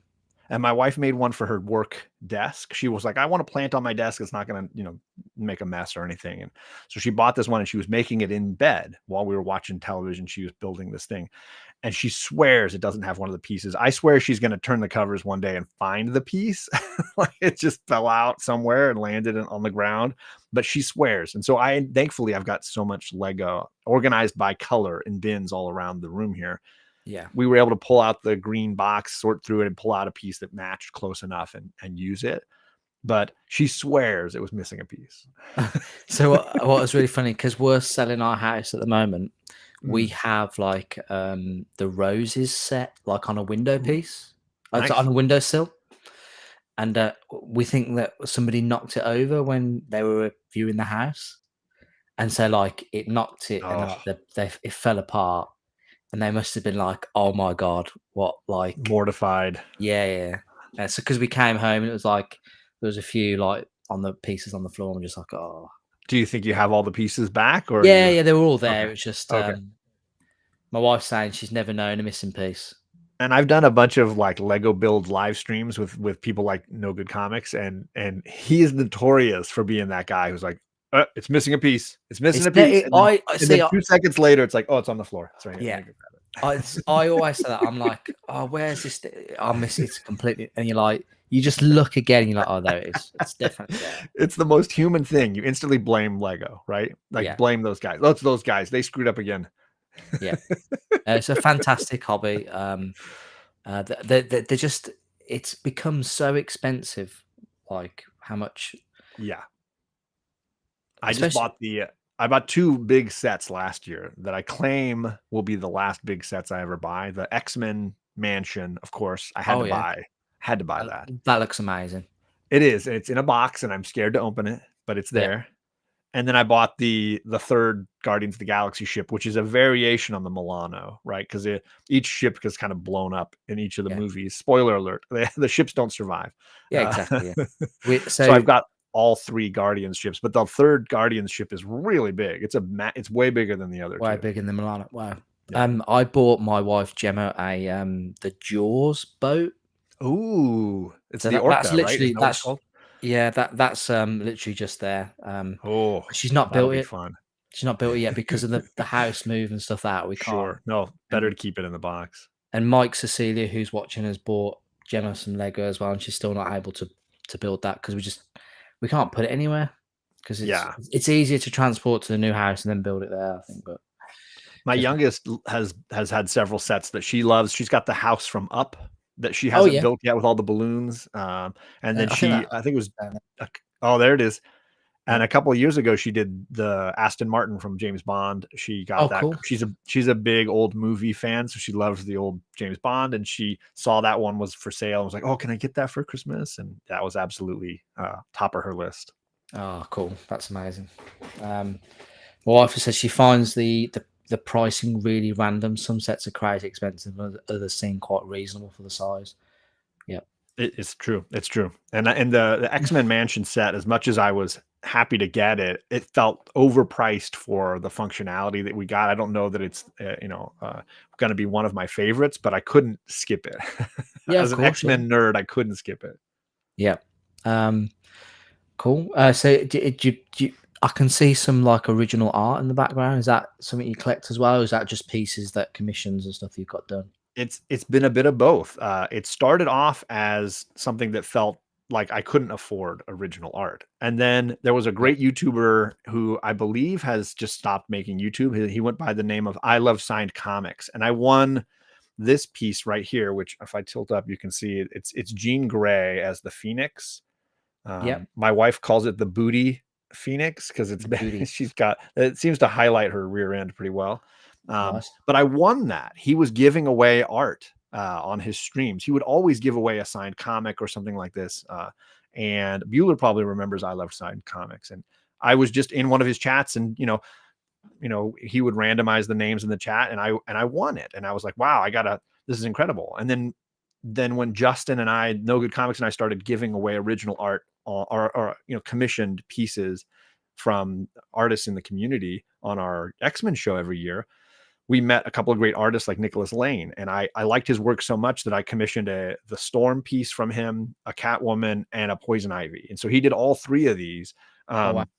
And then I just kept stockpiling it. The other pieces are prints. So this is a print by David Mack from a Wonder Woman cover that he Oh did, yeah. which is Great. a Yeah. gorgeous one. And then this is Bruno Night. Redondo's Nightwing, the Yeah. first, and so when I would go to cons, I got both of these in San Diego. I met these amazing guys. Bruno Redondo is so nice. Actually, Tom Taylor signed this one, and then David Mack signed this one, and they just became pieces that when it came time, my 1 year for Father's Day, my wife's like, let's just frame a bunch of this Oh stuff wow. for your Yeah. gift Yeah. for Father's Day. And she found a great place called Frame Bridge, where you just upload a photograph, give them the dimensions, tell them what the frame you want, and then you send them the material, they frame it, and they send it back to you Oh framed. cool. Reasonably priced. And I mean, for framing, because framing is Yeah. Yeah. inexpensive. Yeah. It's not a No, cheap it's not. thing. So yeah, that was the earliest stuff, but then it has evolved since then, and I actually did pull this down. Okay. It's evolved to the point now where I'm actually getting original art Oh, pages now. nice. Is that from So this Ultimate is a Spider-Man? John No? Boy. Yeah, it's John Boy Myers. This is Marvel Okay. Adventures Cool. Spider-Man. John Boy Myers. This is Electro on this one. I when I get an artist I love, sometimes like this is Bruno Redondo's Nightwing, the Fantastic art. second to That is last issue. fantastic. This is when Bruce Wayne has been dressing up as Nightwing to cover for Dick for a while, and then they meet up in their costumes. I'm trying to get a hold of the letterer for this to have him add the word bubbles for me, because obviously with a lot of digital art, it's all done in a computer. But if he can manually add the lettering, it's very funny. Where Dick Grayson's telling or asking Bruce Wayne, like, "How'd you like being me for a little while?" Yeah. And this is where Bruce is saying the costume's a little tight. And then he says something about, I tried quipping a couple of times just to make you happy. Cool. That's good. So I've been slowly buying stuff for the collection that is original art, but I have barely done any. By original art standards, it's pretty low. Cliff wants me to share this, so Cliff's comment. I won this on Cliff's show for Comics Curing Cancer. Wow. He has this beautiful Miracle Man cover by the Dodsons, and he had them remark it and then write Comics Curing Cancer 2024 when they signed it. And it's a beautiful piece. Cliff always reminds me where it is behind me whenever I do a live stream. Brilliant. That's lovely. That is absolutely lovely. And all those, oops, sorry, headphones are backwards. All the slab stands behind me are made out of Legos. For anybody that wants to see how I make those, they're really fun, and they're sturdy if you build them right. So I've got 4 of them behind me here, just built out of Legos to stand up the comics okay in the background. Great idea. That's an absolutely great idea. It was a fun way to use the 2 hobbies and mix them together. The peanut butter and the chocolate. Are you okay for time, John? What's your? Oh yeah, no, I'm fine today. This is the last thing on the that I needed to do today. You're not on any of the live streams after this. You're okay. No, this is the topping on the cake right here. So, what is your favorite comic in your collection? This is a great question, and you mentioned it before we went live. Chris Claremont has probably had the biggest thumbprint on my joy in this hobby, so it has to be his first time writing the X-Men, and I got 2 of them because I'm a greedy son of a gun. This has always been the book that meant more to me than Giant Size X-Men. I know a lot of purists these days will tell you that Giant Size X-Men is the better book, and I get it. It's story-wise maybe a little superior, and obviously first appearance key-wise it's a better book. But when I was growing up, everybody treated Giant Size X-Men like it was nothing. Like it was, it's an annual. It doesn't matter. This is the book. This is the first time in the in the regular continuity issue 94 where you actually get them in the story. But for me, I like this book because it's the first time Chris gets to write it, because he didn't write Giant Size. A lot of people messed that up, but he didn't get to write Giant Size, and this was the grounding moment of a new direction for the X-Men. That was the version that I really loved. The team that I loved, this multinational, multicultural group that was so different than the Archie and the gang that we had kind of had for the first 90 issues. No, so you've got 2 of those copies. Have you not thought about getting one graded or what? So what I've thought of. So one of them I bought when I was in college. It was the first time I had eBay money. I Yeah, was like, I've been working and I was like, I want to buy something with some, get something. And it yeah, was the first thing that came to my mind. I want X-Men 94. I've never been able to afford this. I probably paid $90 for it, something like yeah, that. And I got it. Part of me would love to have Claremont yeah, sign yeah. it. And I've never met him. I've been to a bunch Oh, of wow. conventions. He's never been there. So I would ideally like to get it signed and slabbed and meet Yeah, Chris and have a conversation. And it seems the perfect book to do 100%. for That's that. a great idea. So I would like to do that, but you know the odds of him seems like he doesn't go to the cons I go to, and I don't know that I get out back east to conventions too often. So the odds are Oh, limited so that that will does he not he's getting does up he in not come age. west then? He's the two times I've been to the San Diego Comic-Con, he didn't Oh, go. And I go to the Anaheim Comic-Con near me a lot, and he's never been to that one. I've been twice to cons back east. I went to Baltimore Comic-Con and MegaCon in Orlando, Florida, and he didn't go to either one of those. So it's always been just, I don't know if it's just yeah. timing or his preference for certain conventions over others. I know Bueller's I was gonna already say heckling him. he's heckling Bueller. here. He's saying don't meet him. Is it true sometimes don't meet your heroes? Is that what the Bueller has interviewed Claremont, I think, 2 or 3 times, and sometimes it's, like, amazing and their conversation's really interesting. Other he's like times, pulling teeth? he gets Claremont in a bad mood, and Bueller doesn't handle fools well. I think he just so he'll happily lean into the drama of the moment and and Oh stir it up, gosh. and he can be very, you know, self-focused, interested in hearing and talking, hear his own voice kind of a thing. So but I've had other people like No Good Comics, my friend Justin, snuck in, somehow got in early before a con opened, was walking around and saw Claremont setting up his table and went up and talked to him. And Claremont was, oh yeah, I'll shoot a video. Yeah, let me shoot a video with you. Let me sign Oh this for you. Let wow. me talk to you. Like the con wasn't even open and he was completely friendly. Now, I don't think he knew it, but my friend Justin, if you don't know, Isn't No Good his Comics' father dad. somebody? I can't remember. I know he's somebody.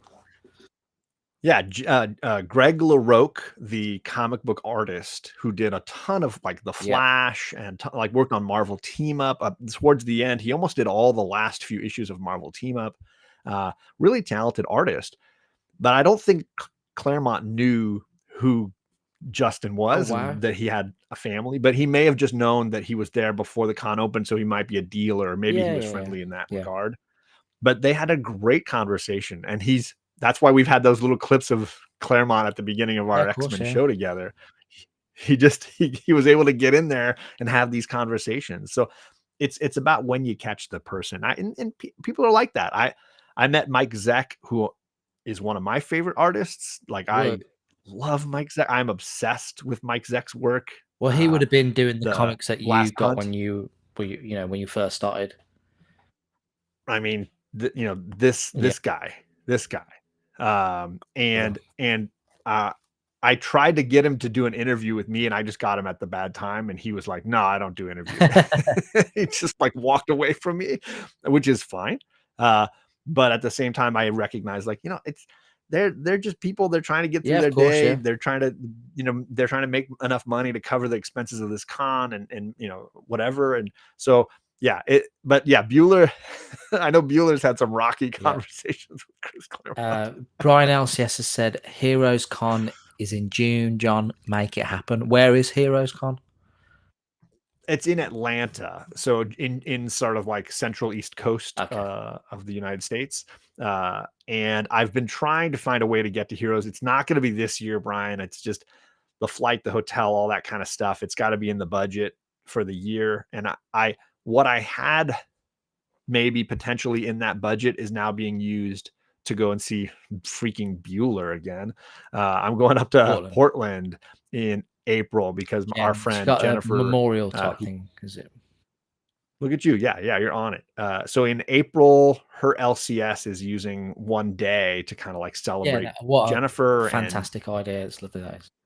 and it's a great shop. The woman who runs it, I'm sorry, I'm not remembering her first name, but she's fantastic. They have a great online website, books with pictures. You can order comics from them just like you would order from Amazon or whatever. Um, Great website. And so I decided that I would rather go and do this and see a bunch of friends in Portland and you know, I guess spread the grief out a little bit so that we all have an easier load to carry in some ways. Derek has put, Zek had it right. Make a huge impact on your industry, then fuck off to the middle of the Pacific. Brilliant Fair. idea. I mean, fair. And he does well at cons. He's usually there with his inker partner. What is it? John Beatty, right? Yeah. And the two of them they have their booth, and that people just line up and they get their remarks, they get their posters, they get whatever. And it's they were churning people out the whole time I saw them at Baltimore. Question from Double Down Slots. Was John Cases in the fires? My casa, my house. Yes. Sorry, he's got some California, Spanish. Yeah. No, thank you for asking. The Palisades fires were about an hour north. They were closer to Los Angeles area. So thankfully I was okay. It's just that, it's one of the dangers of one of the many California. We got sharks, we got earthquakes, we got fires, a little bit of everything here. Bueller saying Katie. The group community member who attend Heroes is getting bigger. I hear that that's the best one for actual comics as well. Yeah, it seems to be a con, where it's about the books and the people, and you get a ton of the community kind of on that East Coast coming together. A few people obviously who can travel, who can make it out there, but it sounds like an amazing experience that is on my short list of cons. I would love to come to a con in America one day. That'd be a dream. And I loved MegaCon in Orlando, Florida. A bunch of our community is in that, and that one's only a few hours away from Heroes Con, but it's like right there near the Disney World resorts and stuff, so family can go and enjoy Disney World, and you can go to the con. There's a lot of hotels. It's easy to get around. Airports are really easy, and then the con itself was just lots to do and lots to see. Travis is saying books with pictures. That's Katie. That's the website is bookswithpictures.com. The LCS is Books with Pictures, and Katie is the woman who owns the shop. That's what it is. That bit. A really great lady. I met her, and I knew it was my kind of shop because I went in and I walked around, and she had all these little blind bags of comics you could buy with themes. And the first one I saw just said Storm. Grab that. Like, okay, I like the shop. Grab that. You snapped I did, and it had like 12 books in it, and I think I owned already all but 3. But I was impressed that there were 3 that I didn't. That was good. That's really good. I was able to give away the other 9 and keep the 3. Cool. That's good. Right. So the next question we're at is, what is your favorite TV series? This is the big one. I don't know. It's really a difficult one. Of course, it's Lost. Of course, it's Lost. Do you want me to tell the story now? Are you interested? I don't know if you've heard the story of me and Lost. No, I don't think I have. Is there something to show here? I've told it. No, there's nothing I need to show. This one is it takes place the summer right after the series finale had happened. My daughter Charlie was born in September. This was 2010 or 11, was it? No, it would have been 10. Yeah. And so it was September. We had just gotten the new baby home to the house, and my wife was super tired, of course, and we're trying to take care of this baby and our 3-year-old Kate. And I thought, you know what, I'll take Kate to the park, and the park was just down the street. So I walked down, and I am sleep deprived. I'm basically like slumped against a tree, barely keeping it together. Kate's having a blast with this little boy, and they're going up and down the slide, having a thing. And the parents are sending them on quests like, oh, go get a flower, go get this, go get that. And then they all come over to me, and I'm realizing that's Damon Lindelof, the creator of Lost, and his wife and his kid. And they're at the freaking park with my kid. No. And they're walking over to say hi. Yes. I did not know this story. This is I'm sweating. I'm like nervous, and I realize I'm wearing a Lost themed T-shirt. Do you think that's why he As came they're coming over? over. I He don't thought it was know. safe. The sh Or to be fair, if it's just after it's aired, he might have thought it might not have been safe. I mean, right? Because this was in the midst of all the Yeah, controversy of how it ended and yeah. everything. So the shirt had the handicapped sign, and the person was getting up out of the wheelchair and running out of the sign, and it said, "Don't tell me what I can't Yes. do." Oh, well, Um, that's a great and shirt. so it was a great shirt, yeah. And he came up, and his wife was Heidi, and I follow her on Instagram as well because she does a lot of like political activism stuff for teachers and things like that. And so she came up and she said, "Hi, I'm Heidi," and I was like, "Nice to meet you." And he says, "I'm Damon," and I'm like, "I actually know who you are." And I was like, pointed out my shirt, and he's like, "Oh, that's a great shirt." But then I could tell he was like, "Okay, did I just meet a crazy fan?"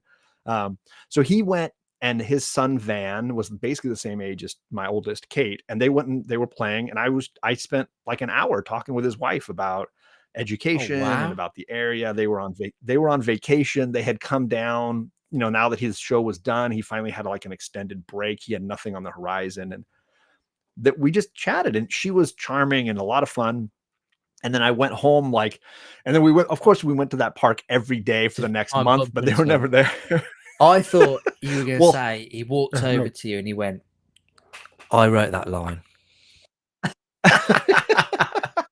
I mean, I think he was a little more trepidatious, like a little Yeah, more yeah, unsure kind of what this was going to be. But so the best part of the story is like a couple weeks go by and I never had Twitter. It was not a thing, but I know Damon yeah, loves Twitter and was using yeah. it a ton. And my brother messages me and he says, "You need to get on Twitter because Damon Lindelof is looking He's for you." looking for you. And I go on Twitter and it says, "John Jameson of Laguna Beach, do you have Twitter?" That's just something he tweeted out. No. And so I reply, yeah. So I make a Twitter account. I reply and I say, "Yeah, hi.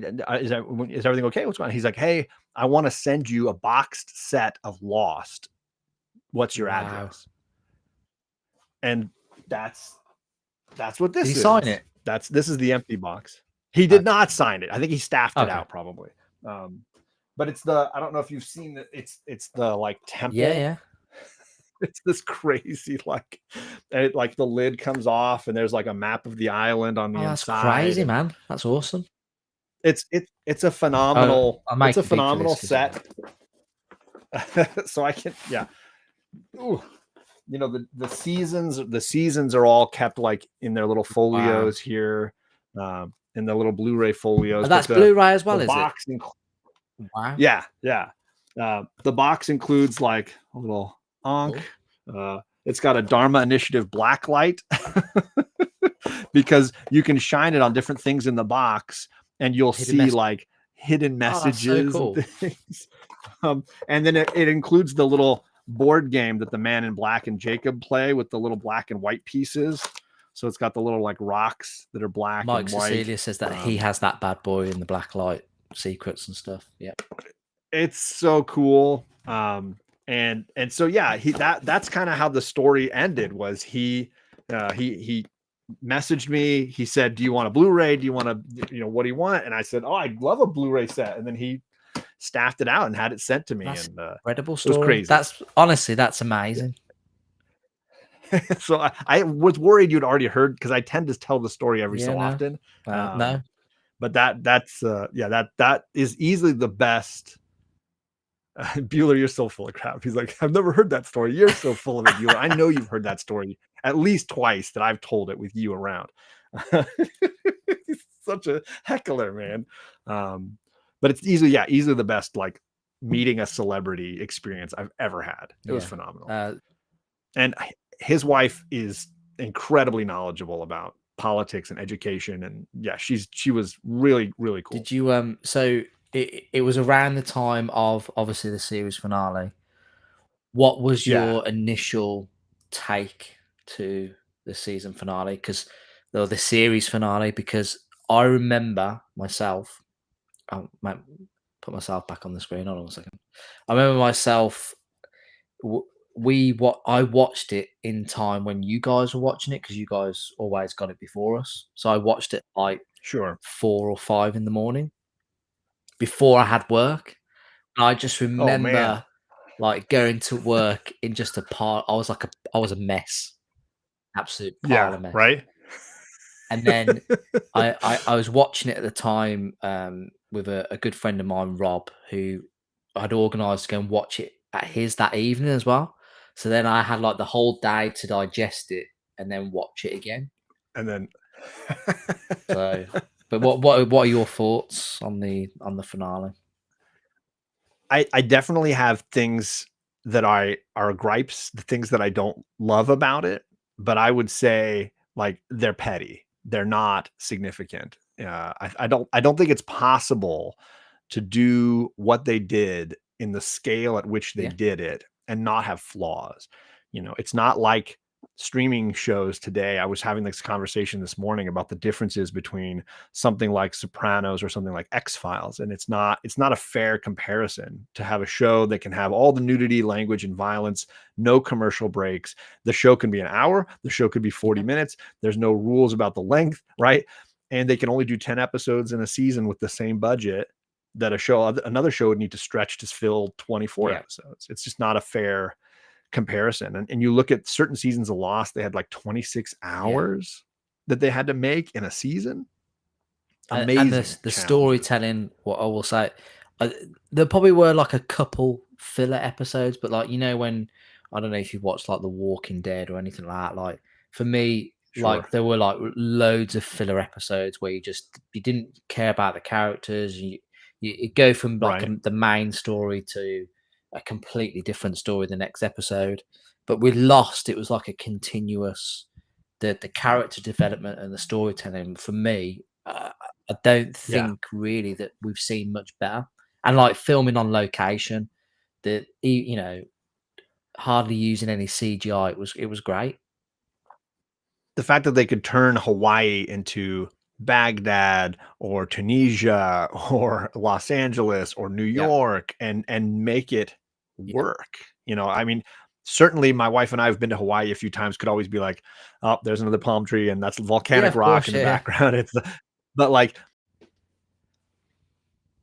that's the nitpick stuff that you can easily ignore if you choose to show that is clearly produced at the highest level and done so effectively for an incredibly long time. The finale for me did everything I wanted it to do and gave me yeah, all the emotional feels that I wanted to have. It wrapped the story up to the best it could and gave me the answers that I really wanted to have. And I joke with some lost friends that like if you really want the answers to the polar bear and the numbers, they're there. They're yeah, buried in the show. You just need to watch closely. But I didn't need an episode about the polar bears to know what their function was in the island. Like I could figure it out and piece it together from all the evidence that they gave me. And rather than give me each episode a specific answer to a specific question, which I think was some people's gripes, yeah, yeah, instead they focused on the characters' journeys and then those answers you wanted with the like I had a friend on one of the lost shows I did completely explain the polar bears in like a 20-minute rant and just go through the whole reason why they were there. And it was like he had so many pieces of evidence that I hadn't even considered that he had yeah. pieced together and kind of worked through. And again, One of these that's lost good shows was it storytelling. like this? Yes, yeah. So I had a series called Get Lost. Bueller was suffered through several shows. Well, I was just going to say, Bueller's commented saying this is the longest he's ever listened to in 7 years. I must be doing something right. That sounds like Bueller. Yeah, So so from in the terms of just a finale, it did what it needed. My gripes are generally more about actually episodes preceding the finale and the way certain characters' arcs yeah. It feel just maybe ended. unfinished. Yeah, You know, especially characters like Saeed. I think you and I talked about Saeed same. and Yeah, and and and the and Suns as Michael well. Yeah, and Sun and Jin. Not that I needed them to have a happy ending, but just a resolution of some kind rather than just a speedy end. So yeah. there's some of that I irks me a just little bit. remember with Saeed. I remember because it was long before that. Like I watched it live on TV, and it was just like when he takes that bomb off he runs with the bomb on the submarine, and when he grabs it, he says, it's going to be you, Jack. And I Yeah. was like, what's going to be him? What is what is what like I just remember watching it thinking, what is literally, because still up until literally the last what was the last episode, that was like I can't remember if it was the episode before. One of those last two episodes, you didn't really know what was going on right until the end. Right, because Jacob hasn't, eventually he was going to sit them all down, the Yeah, last yeah, few people, and kind of say somebody's got to.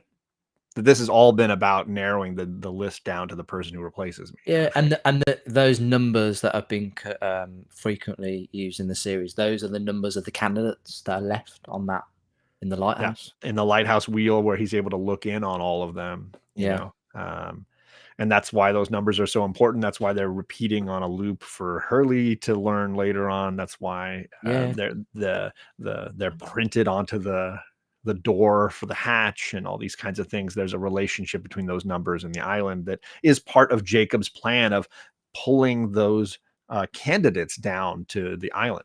Clearly he had many more, but we're 4, 8, 15, 16, 23, 42. Those are the remaining ones that have stood the test of time, that have been the best options, right? yeah, And that's why they're all there. yeah. And So yeah, just little quibbles as far as some of those characters. And I really wanted Saeed. I felt like Saeed's journey was one of, am I a killer or am I a savior in some way? yeah, Right.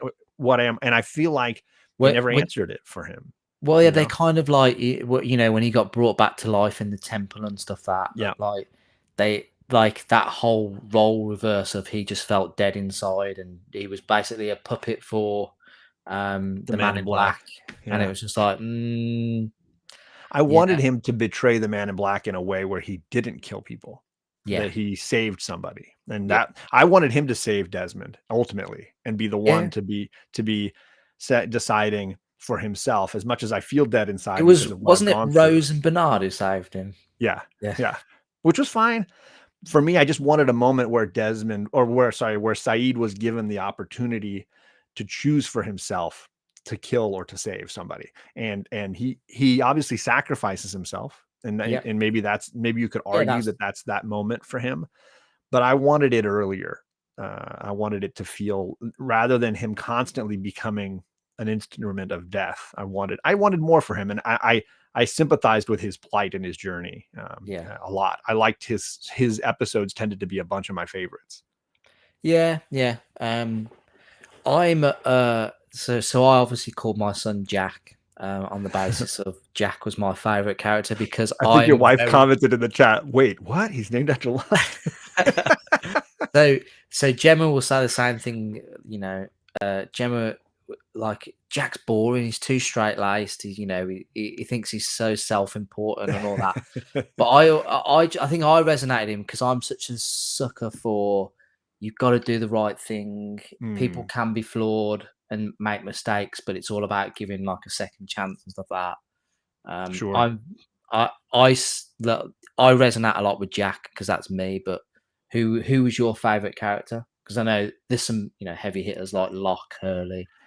Yeah. I'll go the other side of the love triangle. Like, I'm a big Sawyer fan. Yeah. I think his journey from beginning to end Oh yeah. is Yeah. one of the more interesting arcs, right? And Yeah. I think you see somebody, when we see him as LaFleur, I think you ultimately see someone who has reached a maturity level. And Yeah. that's Of that's course. that's really impressive for him and his character. And I feel like getting a chance to be the leader, getting his chance to experience the power and strength of being in charge and have the responsibility on him. And of course, it means the death of Juliet in the end for him. And Yeah. I think that's That was the sacrifice. heartbreaking. He learns about the sacrifice that Jack's been making all along, right? Jack has sacrificed a lot all the way through this, Boone and whatnot. He's really been somebody who's carrying the weight. Yeah. But to see Sawyer go through that and officially become James. Let's just be honest. Like, he Yeah. officially becomes What James a and he great name. sheds. Yeah. Right. Um, a bunch of my favorite episodes center around Sawyer. Like I mentioned the long con. There's an episode called Brig that I think is phenomenal, where he, ultimately kills, the Sawyer. And Yeah.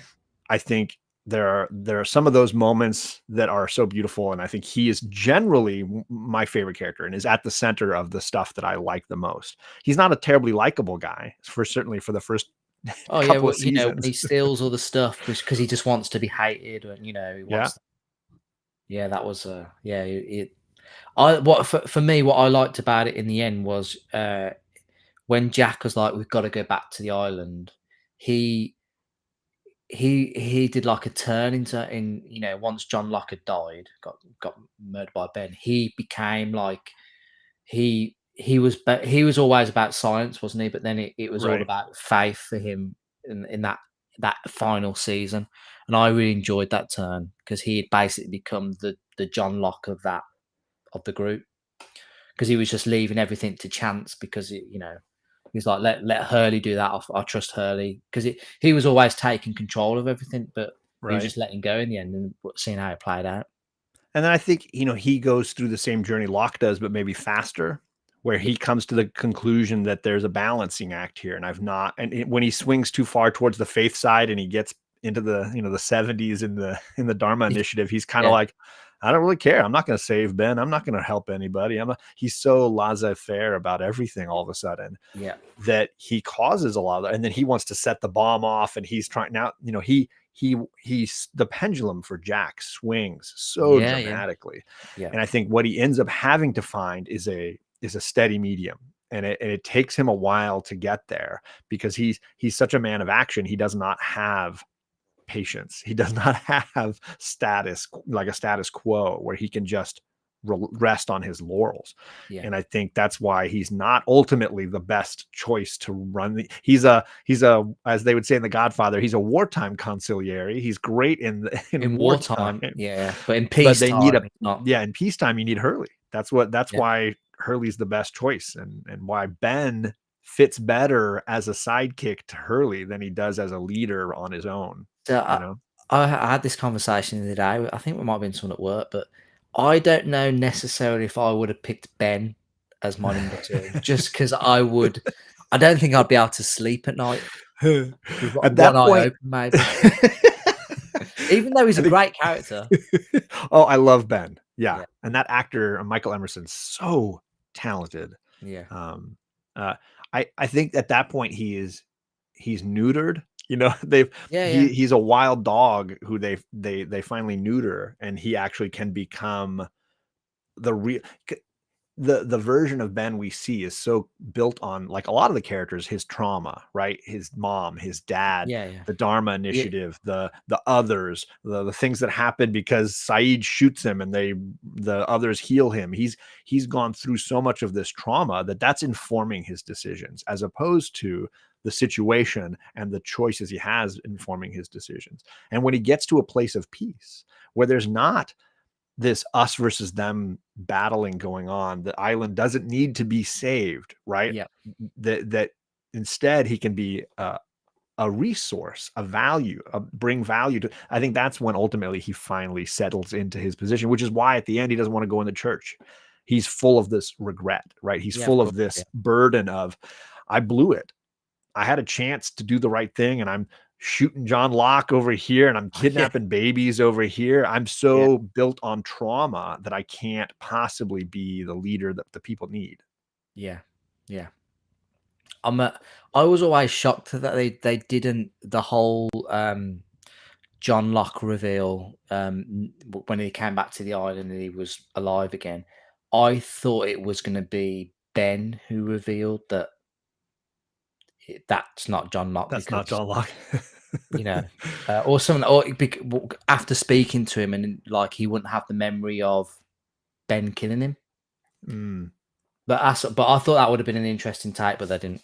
That's just me. sure. Well, I think we all wanted John back in some regard and Of course, felt yeah, robbed of his uh we felt he had earned a place of happiness, yeah, and he got robbed of it. of course, And I think thankfully we got the flash sideways and we could kind of see him maybe living that joy, yeah, but he got robbed of it in life because his faith it pushed him so far, yeah, right? of and course, and, and yeah, he missed out on some things, and it's a shame. because Locke is also one of my favorite characters, and I think he's a tragic hero. He definitely fails again and again and again because he knows what's right and he doesn't know how to get to the right. He doesn't know how to get there. He keeps trying, but he doesn't know how. Yeah. Speaking of Lost, friends of ours, Mutual Acquaintances, Fire Guy Ryan and Tom Garcia, Comic Tom, they have a series called Crashdown that they created together, along with artwork by Ben Temple Smith. Have you read that? Oh yes. Yes. Did you pick up on the Lost references when you were reading through it? Oh yes. Yeah. Ryan and I would definitely, every time a new issue dropped, or he would send me a PDF, because I was working for Tom at the time, and they would send me a PDF every once in a while of like a new issue, or I'd get a new copy or whatever. And I would always message him like, "You're coming real close to saying this part out loud. Like, you don't subtext is better than text, you know." Yeah. That's for me, that was probably one of the last things that I read that I really enjoyed. Mm-hmm. So they did a really good job for basically almost a self-published book. I mean, it was like they really from the ground up did it, and it's amazing. And now the trade I think just came out recently. Yes. I wish them all the best with that, and I hope that we can get some sort of continuation, because I don't like leaving things on like a cliffhanger. I won't spoil the story for anybody, but yeah, no, that's but really worth the time. And yeah, Ben Temple Smith crushed it. Yeah, definitely. We've got Comics with Izzyverse has joined us. Hey, John and MJ, thank you so much for joining us.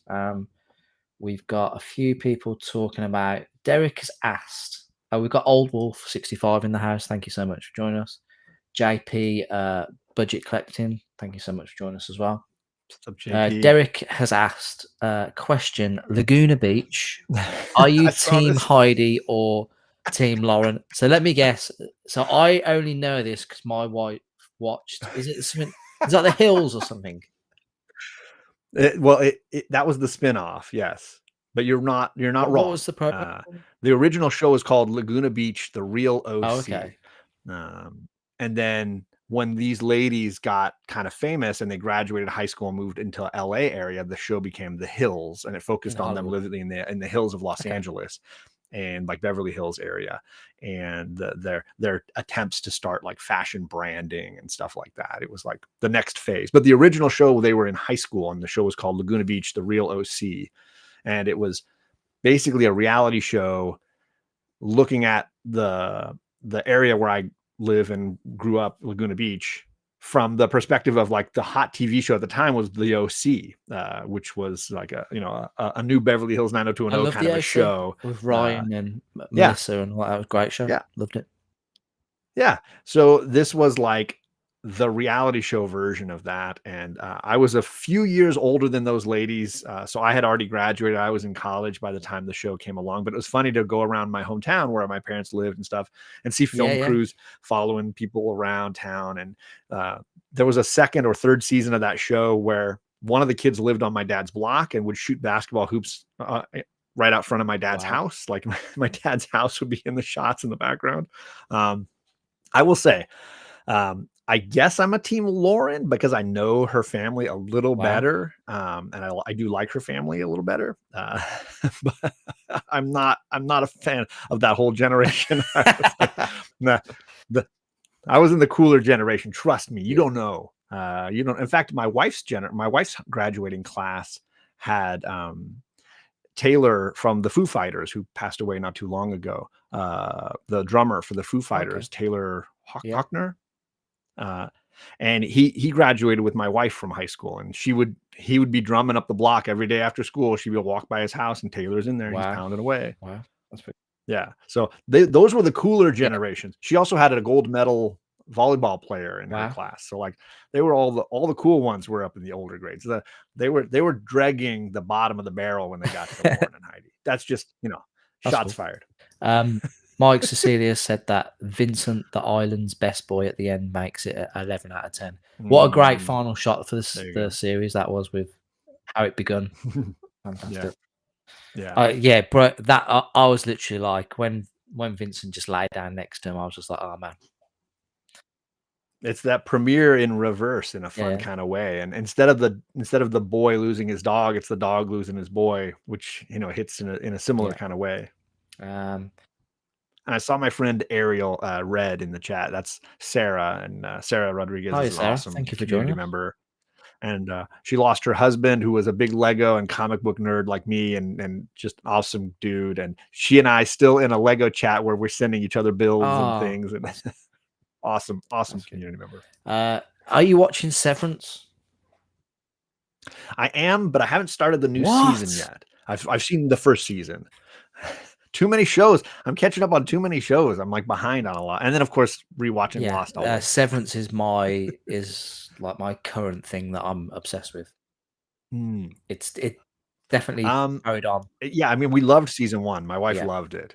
I'm with her, but I'm still waiting. It's funny. I have a different barometer from Lost, where I kind of wanted the first season to end with all the answers. I kind of just wanted them to end after yeah, one season. I was like, just give me the answers, and then we'll move on. So I'm curious if I'll feel the same. I don't want them to keep milking it. I want them to kind of just end, but yeah. that's just me. No, no. Do you think that with Lost, do you think if it was today, the amount of social media stuff, like people trying to figure out what it would have been like, magnified compared, because I Mm. remember watching Lost back in the day and thinking, what the hell are these numbers like? And then you go on, you'd have to go to like a website that somebody wrote and read about what they think the theory of it is. Whereas now you just go onto TikTok or Instagram or YouTube, and there'll be like a Find the reel. Lost There'll be wiki like a reel page, and going, yeah. "What? This is my theory on what the numbers are and stuff like that." I think it's a show that would have benefited Yeah, from like binge watch yeah, streaming. I think it's a show that I think people could have just, a season would drop, people would have gone ape for it. But I think it's better that it aired when it did, because I feel that the time in between episodes allowed for the discussion to happen. And then there was so much more to the series that happened in yeah, between. There was so much, there were so many, it was the perfect water cooler kind of show. It was something that people would talk about. They would have viewing parties. I went to a ton of viewing parties, and I even had a blog where I was writing like synopses after each episode and sending links to my friends so they could comment and leave additional oh, cool, information. So like I feel like there was some benefit to having the show have of gaps in course, yeah, between versus a big dump. But I know people that are watching it now for the first time and just binging it, and the lows are not as low because they're just powering through to the next episode. So the was it expose, the Nikki Paolo episode that oh some people yeah. hate, they don't even notice it. They're like, no, it was an Yeah, exciting episode. They just kept rolling through it. I love that episode because it's like a little. It was like a It's a yeah. Hitchcock It was just episode. like and yeah, I don't understand the hate with that episode. No, it suffered from the time Yeah, in between, right? It suffered with that third season with the writers' strike and the stuff that was going on behind the scenes and the big gap between, part 1 and part 2 of the season. I think it suffered from a lot of yeah, those things. But I think it's a perfect standalone episode where you just turn it on and it's like a thriller from yeah. beginning to end. What's going on? Who's getting it? Oh, it was exciting. Sarah's put a Lego chat for the win. Um, Gemma, my wife, has said James keeps trying to get me to watch Severance. She's just not interested at all. I keep telling her. And then JP has said John's YouTube career would be very different if Lost was coming out now. What do you? I genuinely probably think that as well. Like, what? Mm. I think you'd have like a, a real big thing going there.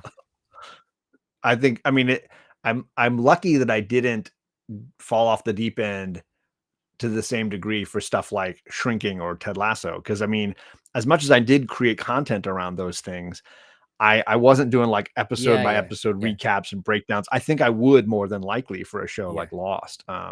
It was I think I prefer talking big picture versus individual episodes. And so I think that was a benefit to doing Ted Lasso in theme discussions versus doing it in seasons.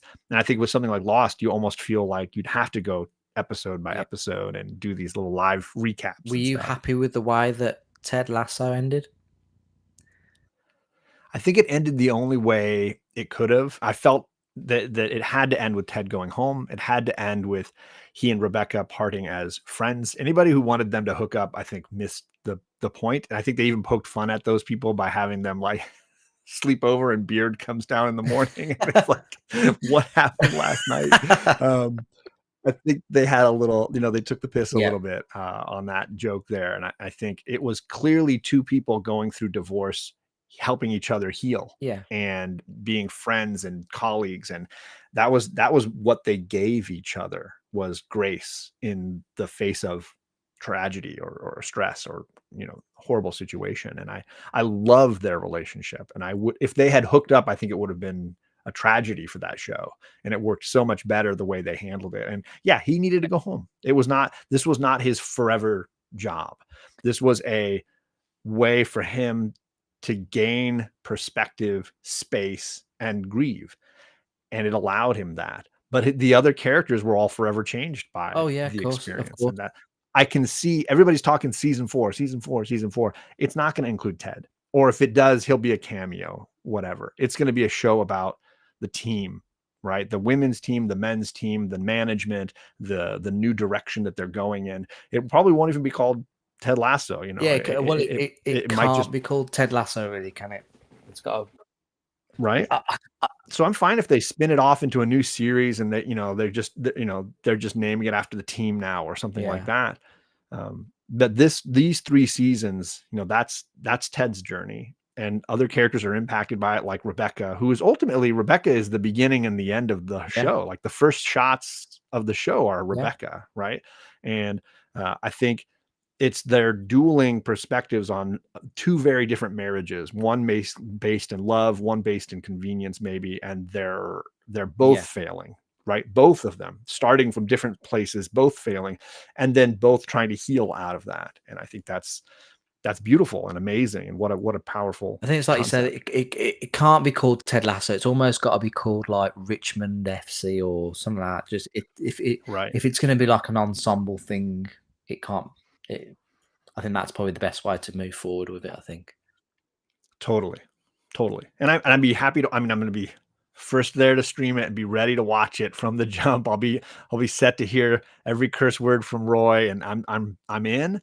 But I think it's not going to be Ted Lasso. It's going to be its own beast, which would be great. I'll be excited for it. The writing staff is pretty much, other than Sudeikis, I think they're all still there. They almost all have characters that they play on the show.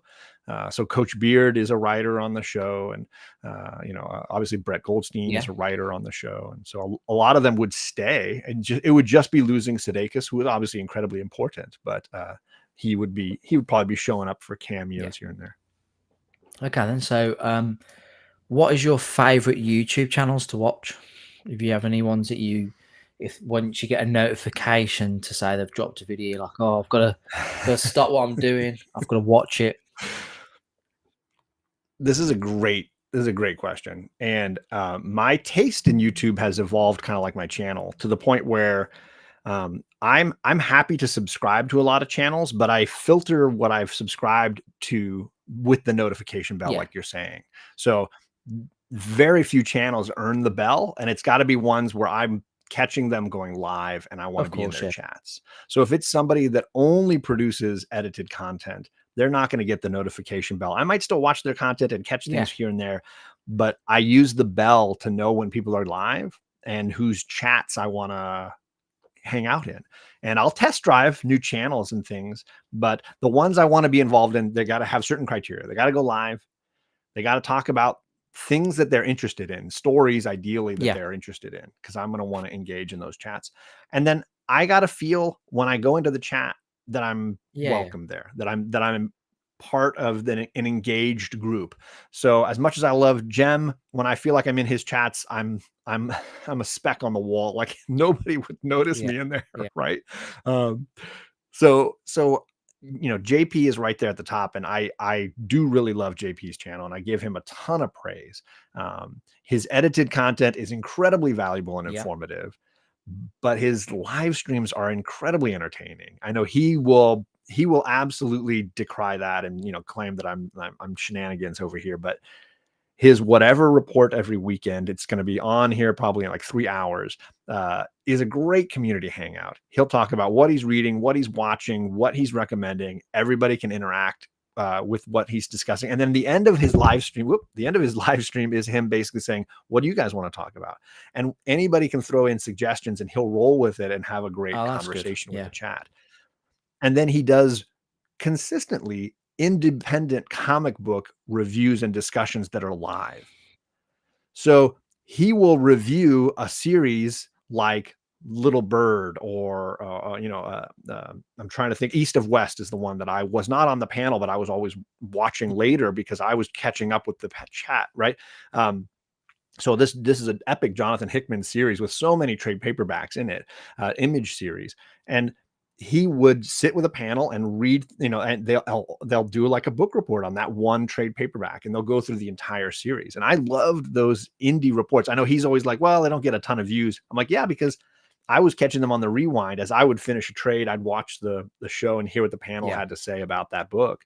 So I love that kind of content, that kind of interaction around stories and people discussing them and people reading them and people debating them and having an interesting conversation. I think Pop Culture Philosophers, Robbie, he's one of those few channels that has a massive following, but I can sit in the chat and still feel like I'm interacting with people, and they're talking about indie books. His monthly reviews where they're looking back at the month and they're telling you the best books of the month. He gets a great panel of guys on there. Nick Comic Culture. They're getting a great crew of a variety of opinions on books, and the interaction in the chat's a lot of fun. So that's another one that it meets the criteria of it. They go live, they've got a great chat, and you feel like you're interacting with those people talking about story and not spec and money and prices and this and that. And that stuff's fine. It's just not what I want from my YouTube experience. I think one of the things that puts me off some channels is that when you go into a chat and then like it's not really being paid attention to. I know in some degrees, like you said about Bueller back in the day, it was like 300 people while he was going live.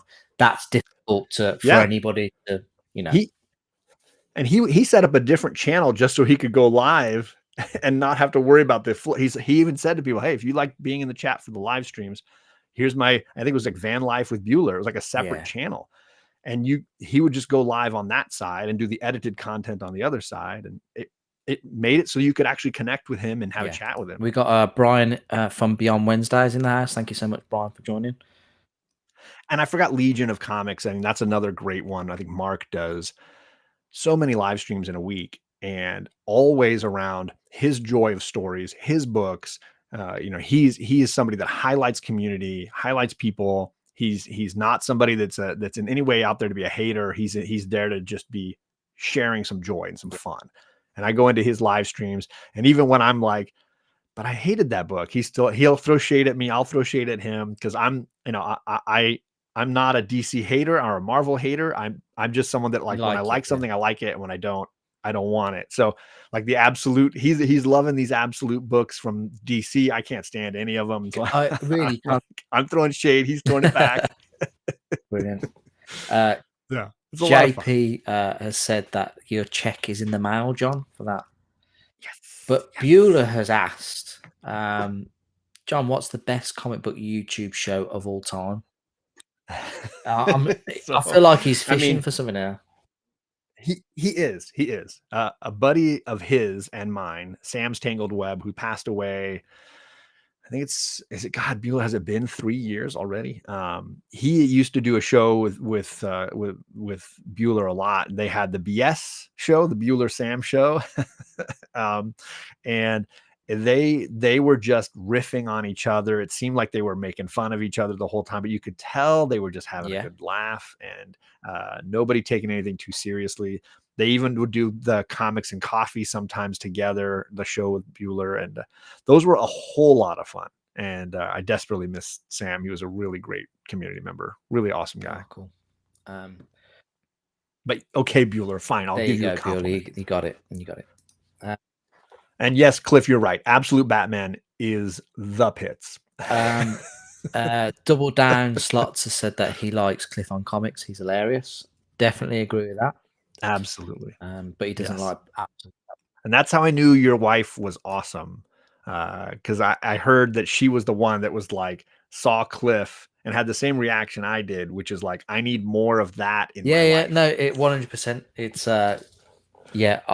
I'm absolutely smitten with Cliff. I think he's awesome. Does John have a favorite Saturday morning show that isn't his own? We've both been on Cliff's channel. Yep. I'll tell you, Cliff, I still like your cocktails show better than your coffee and Cliff show. But I know I'm the only one that was like mixing that mutant, I was in a Nightcrawler cocktail that we had the night I was on his show. I still have a hangover. Oh, so is that like was that like Cocktails with Cliff? Was it? Yeah. So he was doing either a Friday night cocktail show or a Saturday morning coffee show. And he was rotating, and the cocktails were usually comic book themed. So, we did, I think it was a Nightcrawler cocktail that we did it was like a blue curacao kind of a cocktail.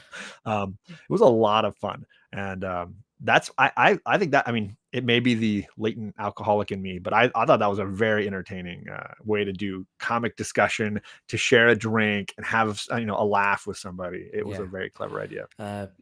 Travis has said, Cliff, what's the name of your show again? It's Comics with Cliff, not Comics with Bueller. Brilliant. Oh, this chat's on fire today. Brilliant. So the next question I've got for you is, you are currently doing a giveaway for your 3,000 subscriber giveaway. If you want to, Yeah, I mean, this is the newest thing I added to the giveaway box. This is the first cameo of Mystique in an 8.0. It's nicer than the copy I got, actually, because mine's raw. How can people win that? Well, yeah, so I will give away 4 different prizes when I get around to that big party. It'll be 1 prize for the channel members. I'll do 1 prize for people who've commented on videos of mine over the last month or whatever. And then I'll do a few for the chat. I'll just give away stuff to the chat. I haven't decided which pile that's going to go in yet, but it'll be one of those. You can leave a comment, become a channel member, and be there in the live stream chat, and you have a shot. So if you do all of those things, you'll be set. But I'm going to get a bunch of other books. I got a pile of books I'm slowly cultivating. I think I want to say, was it maybe like 3 or 4 months ago you started channel memberships? I was very slow to do that. Why were you hesitant to do it? Is it because, I mean, for me, my fear would be that just nobody signed up. That would be my. That was definitely a concern, but I knew I had a couple of friends like Coach Vic, really great community member, who had been egging me on for years. Like, he's like, I'm going to be one of the first ones to sign up. You better do this. I want to be the first one to sign up. My concern was I didn't want, and I've talked to Mark from Legion of Comics about this a bunch, and he and I have different thoughts on this, but my biggest concern was I don't want a paywall between what I'm making and my friends who want to view the content, right? So I don't want to produce stuff just for one group. I want it open to all. That doesn't mean I can't have perks, there's certain emojis that the members get to use in the chat. Fine. That doesn't exclude anybody, right? A giveaway just for those members, it's fine. It's not excluding the people from watching the show or being involved in the show, right? So I didn't want anything that felt exclusionary and that people were missing out. Oh, this is just for the channel members. You can't watch it. So that I wanted to avoid that paywall problem. Now, what I do have is, the video, I might post it on Sunday, but you can't see it till Thursday. The members can watch it.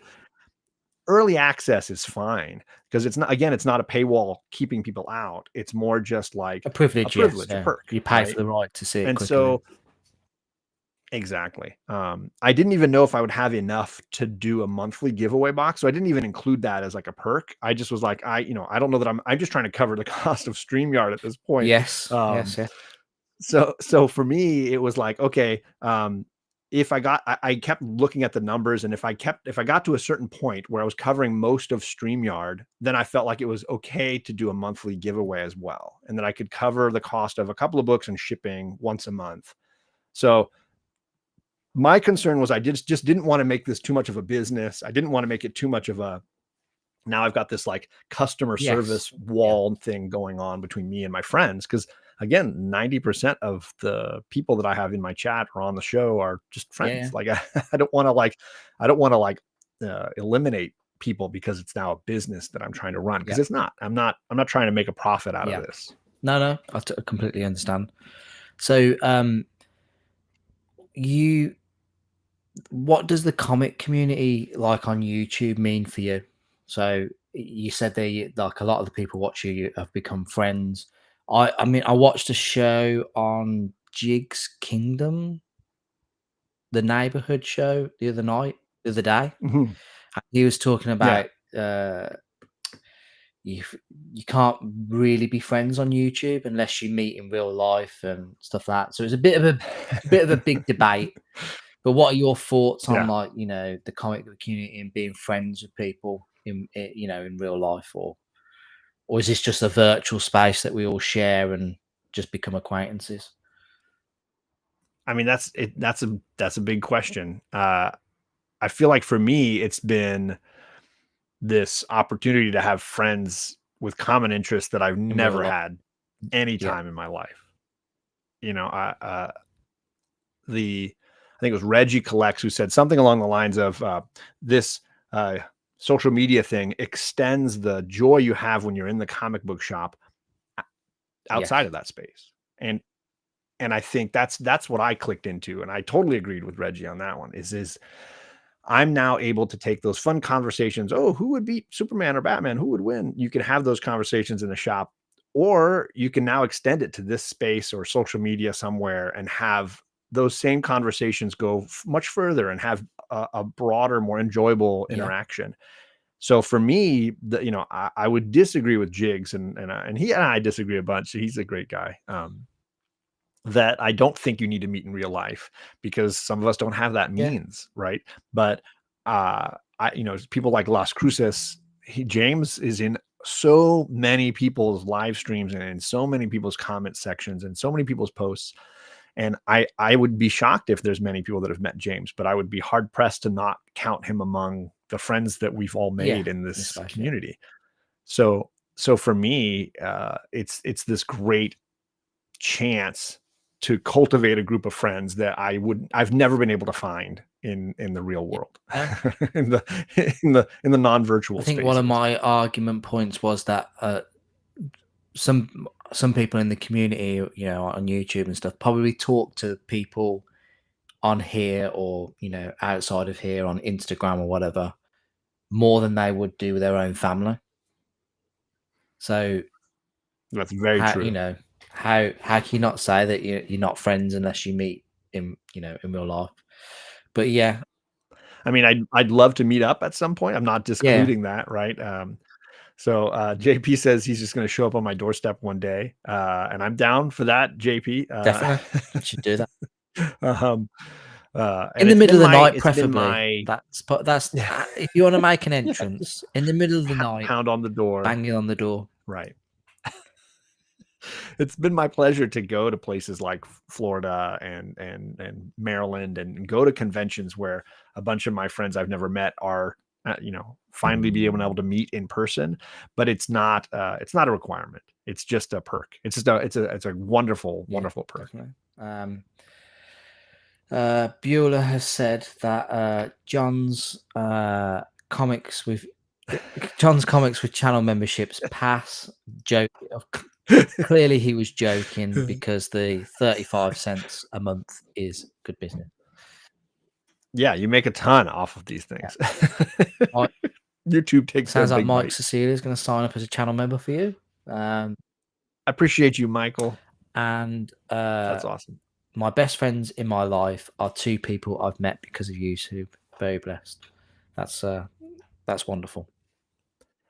And that's the feeling I get when I go to a con and I'm bumping into people that I've seen in chats or whose streams I've watched or what have you, or when I went up to Portland to see Jen before she passed, and I was able to sit and have a drink with Bueller and Jen and spouses and friends of friends, and it was way more real than people allow in these spaces. It seems artificial, and then when something heavy or significant happens and people come together like that, or when Mark and DJ and Rob are doing the Comics Curing Cancer event and they're raising ungodly amounts of money, fantastic, it's incredible, and you can't ignore that and dismiss it because it happens in a virtual space. I just think that's ridiculous. Brilliant.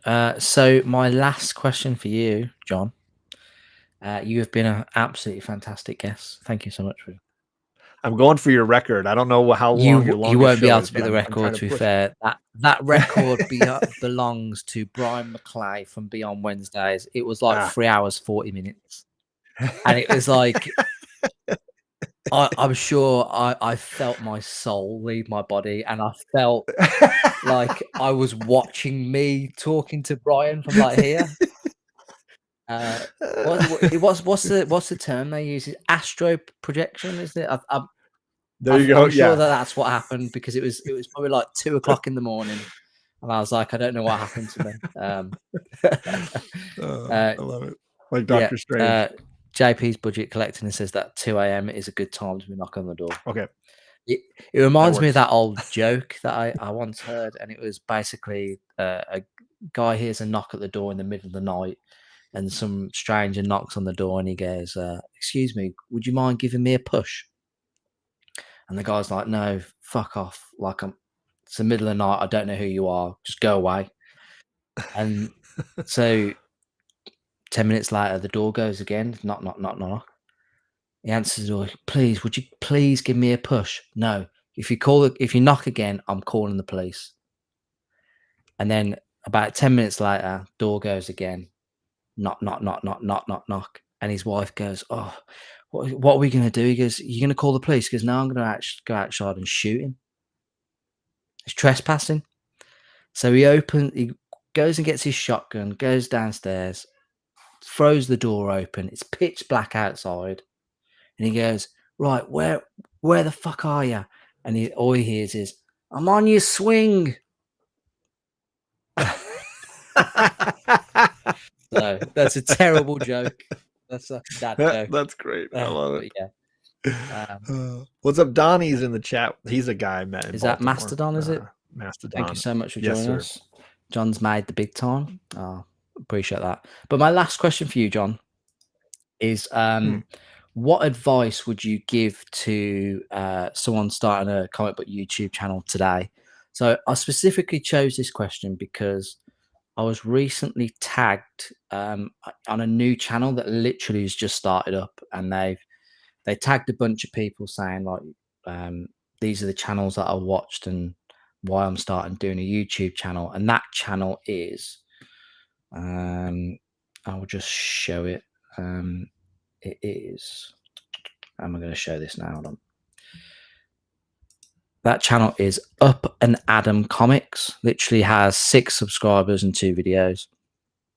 Now Adam has just started his channel, but what would you give like someone like Adam who's just starting out a YouTube channel? What advice would you give them?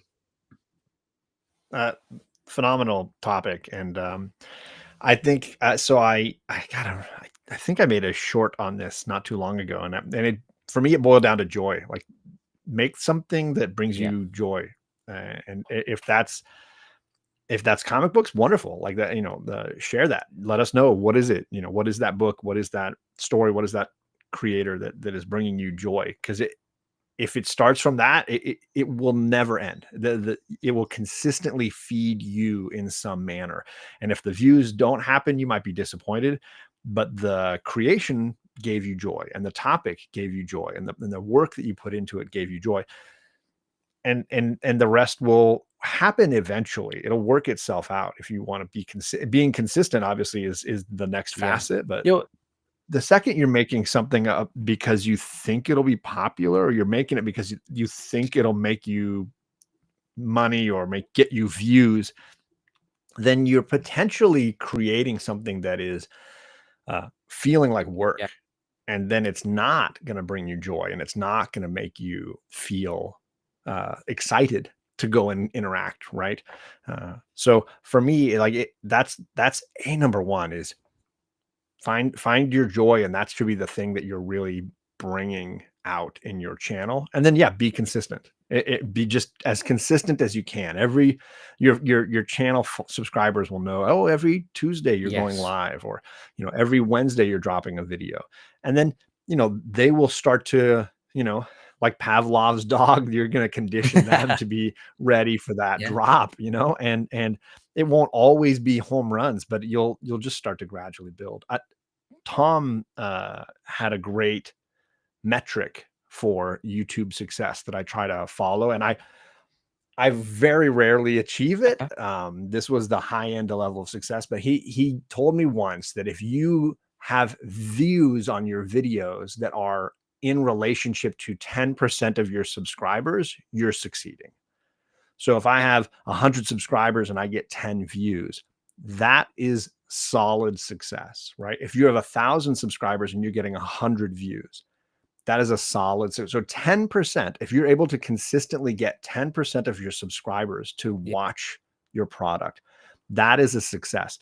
And then I use that as my guide. Oh, that video got 8%. That one got 5. Routinely, I would get 5%. That was always he was telling me, like, You need to step you're it up by underperforming. 5%. Yeah. Yeah. But 10% was the metric. And occasionally I would hit something that would go 20%. And I'd be like, okay, then I asked myself, okay, what was it that did? Why did it do that? How do I build off of that? Because that one clearly worked. Right. And if you're able to get 10% or above, I think that's consider that a success. And don't be upset with yourself. If you've got 1,000 subscribers and you're getting 100 views, that's good. Don't be mad that you're not 1,000. getting 300, Yeah. 500, right? Use that metric a little bit. I will say I'm almost at 3,000 subscribers and I rarely get 300 views on an edited video or a live stream. It's getting better, but routinely I was a 100 view person from 2,000 subscribers to now. 100 views was I was routinely a 5% kind of person. Not that this matters. Like, I guess the other side of that coin is it doesn't matter. If you're getting joy out of it, it doesn't matter. But if you want to look at your channel's growth and those kinds of things, Tom was, he's a very metric person. He comes from banking mentality, and he was able to distill it down to a metric that helped me at least look at my channel objectively in some way. And so I use that 5% or 5 and 10% like line to kind of gauge whether I'm making content that other people enjoy as much as I make. No, that's great advice, because I've never really thought about that. I've always seen as like, because I'm at, I don't know what, 2,000 something views, subscribers. Sometimes a video will do 200 views and I'll think, but then I can have a video that, like a pre-record video, that does 1,000, 2,000, 3,000 views. So and then, like, I'm thinking, oh, okay, my next video might do really well, and then it's 200 again. I'm like, oh, what's going on? It's a roller coaster It's of like trial and Yeah. error. And if you're able to at least understand what your target is, like 10% is like Yeah. my goal, then that's easy to start building on. And you don't have to get down on yourself when you're hitting 5% regularly, which was me. Like, I consistently would be a 5% success rate, which is, again, if I was enjoying doing it, I didn't care. When I was making those Lost videos with Bueller, like 5% was, I'd be lucky if I was hitting 5%. Nobody was tuning into Well, those things, but I was that's the having thing, a isn't it? blast. I was The moment that enjoying you it. don't start talking about the niche that you're in, it kind of, it depends what you're talking about. But if you steer away from it, Right. your views tend to go down on those videos. But like you said, you've got to enjoy it. That's the utmost important thing. If you don't enjoy it, then what are you doing it for ultimately? If you know, yeah, because you're gonna burn out, right? You're gonna get tired of it. It'll feel like a work thing. It'll feel like a grind, which is why I've like reinvented my channel a lot over 7 years. Like it's what I've done consistently has kind of shifted from time Yeah. to time as I've kind of felt like, I want to keep it enjoyable for myself. So I'm going to go in this direction for a little while. Like I've done a ton with omnibus in the last 2 years when I had never been an omnibus person. It was really just the X-Men omnis. That was all I was Yeah. collecting. But then my channel has shifted perspective in the last few years to Yeah, I favor was gonna say that. that's probably what you're Previously, predominantly known for now, now. yeah, nowadays it's kind of like my Yeah. primary focus. And originally it was all new comic book day stuff. I was doing a new comic book day review show every Wednesday, and I would be reviewing a book, talking about it. Bueller came on to talk about a really horrible GI Joe book at one point, and um, it. So I've tried to keep it fresh Of course, for yeah. me, not for my audience. And this is where my collecting has gone. It's gone away from hot 10 lists and spec, away from new comic book day exclusively, and now it's a lot more on older books, Bronze Age, Silver Age, I th books. It's just my hobby has what I was gonna say shifted. is I think probably one of the first videos that I probably ever came across of yours, like, naturally, was probably Mm. the comic community news from a Sure. few years back. Segment that you had. How long did that run for? Sure. So I did a little bit of edited content at the beginning of Yeah. my channel, and then I shifted to live streams exclusively, and I just kind of got burnt out on editing. And then somewhere around year 4, I was getting heckled a lot for not making any edited content. So I thought, you know what? I'm going to spend a year and I'm going to drop a video every Wednesday. I'm just going to, and I tried a few different things, and I ultimately settled on the news as my skit, Yeah. as my shtick. And I made a weekly news. Sometimes I did it live. I'd do it on the fly, and I would hit all the buttons, and like, I looked like, a piano player or something, just kind of like, and quickly changing out of costumes and things. Yeah. Um, and it was part of a night where I had 2 or 3 other buddies, and we all would premiere videos the same night. Old Wolf, who was in the chat earlier, he's the only one who's still doing it every week, the same night that we were all doing it. And so I did that for about a year. I did that, and just to prove to myself that I could do it. Like, I could do an edited video every week for a year. And I got to the end of it, and it started to feel like a grind Yeah. again. And I thought, this is just it's not the format I want to be in. It was fun, it was silly, and I did characters, and I did skits, and I was doing costumes, and I was shaving my facial hair to match, some random character I was playing. I did Magnum PI once, and it was wild.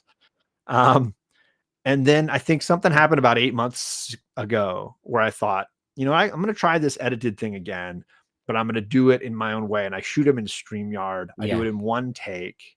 I add the little clips in or graphics I want, and then I can output it and upload it and make a thumbnail and the whole thing. And I've been enjoying that a lot That's what more. It feels more like a live Yeah. stream. I was gonna say that's what, Um, Mark from Legions of Comics, he uses StreamYard to do that sort of thing.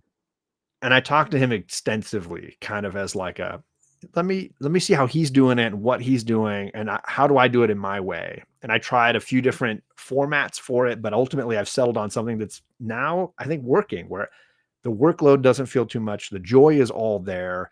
The people are checking it out and having a laugh and enjoying it, and it's fun all around.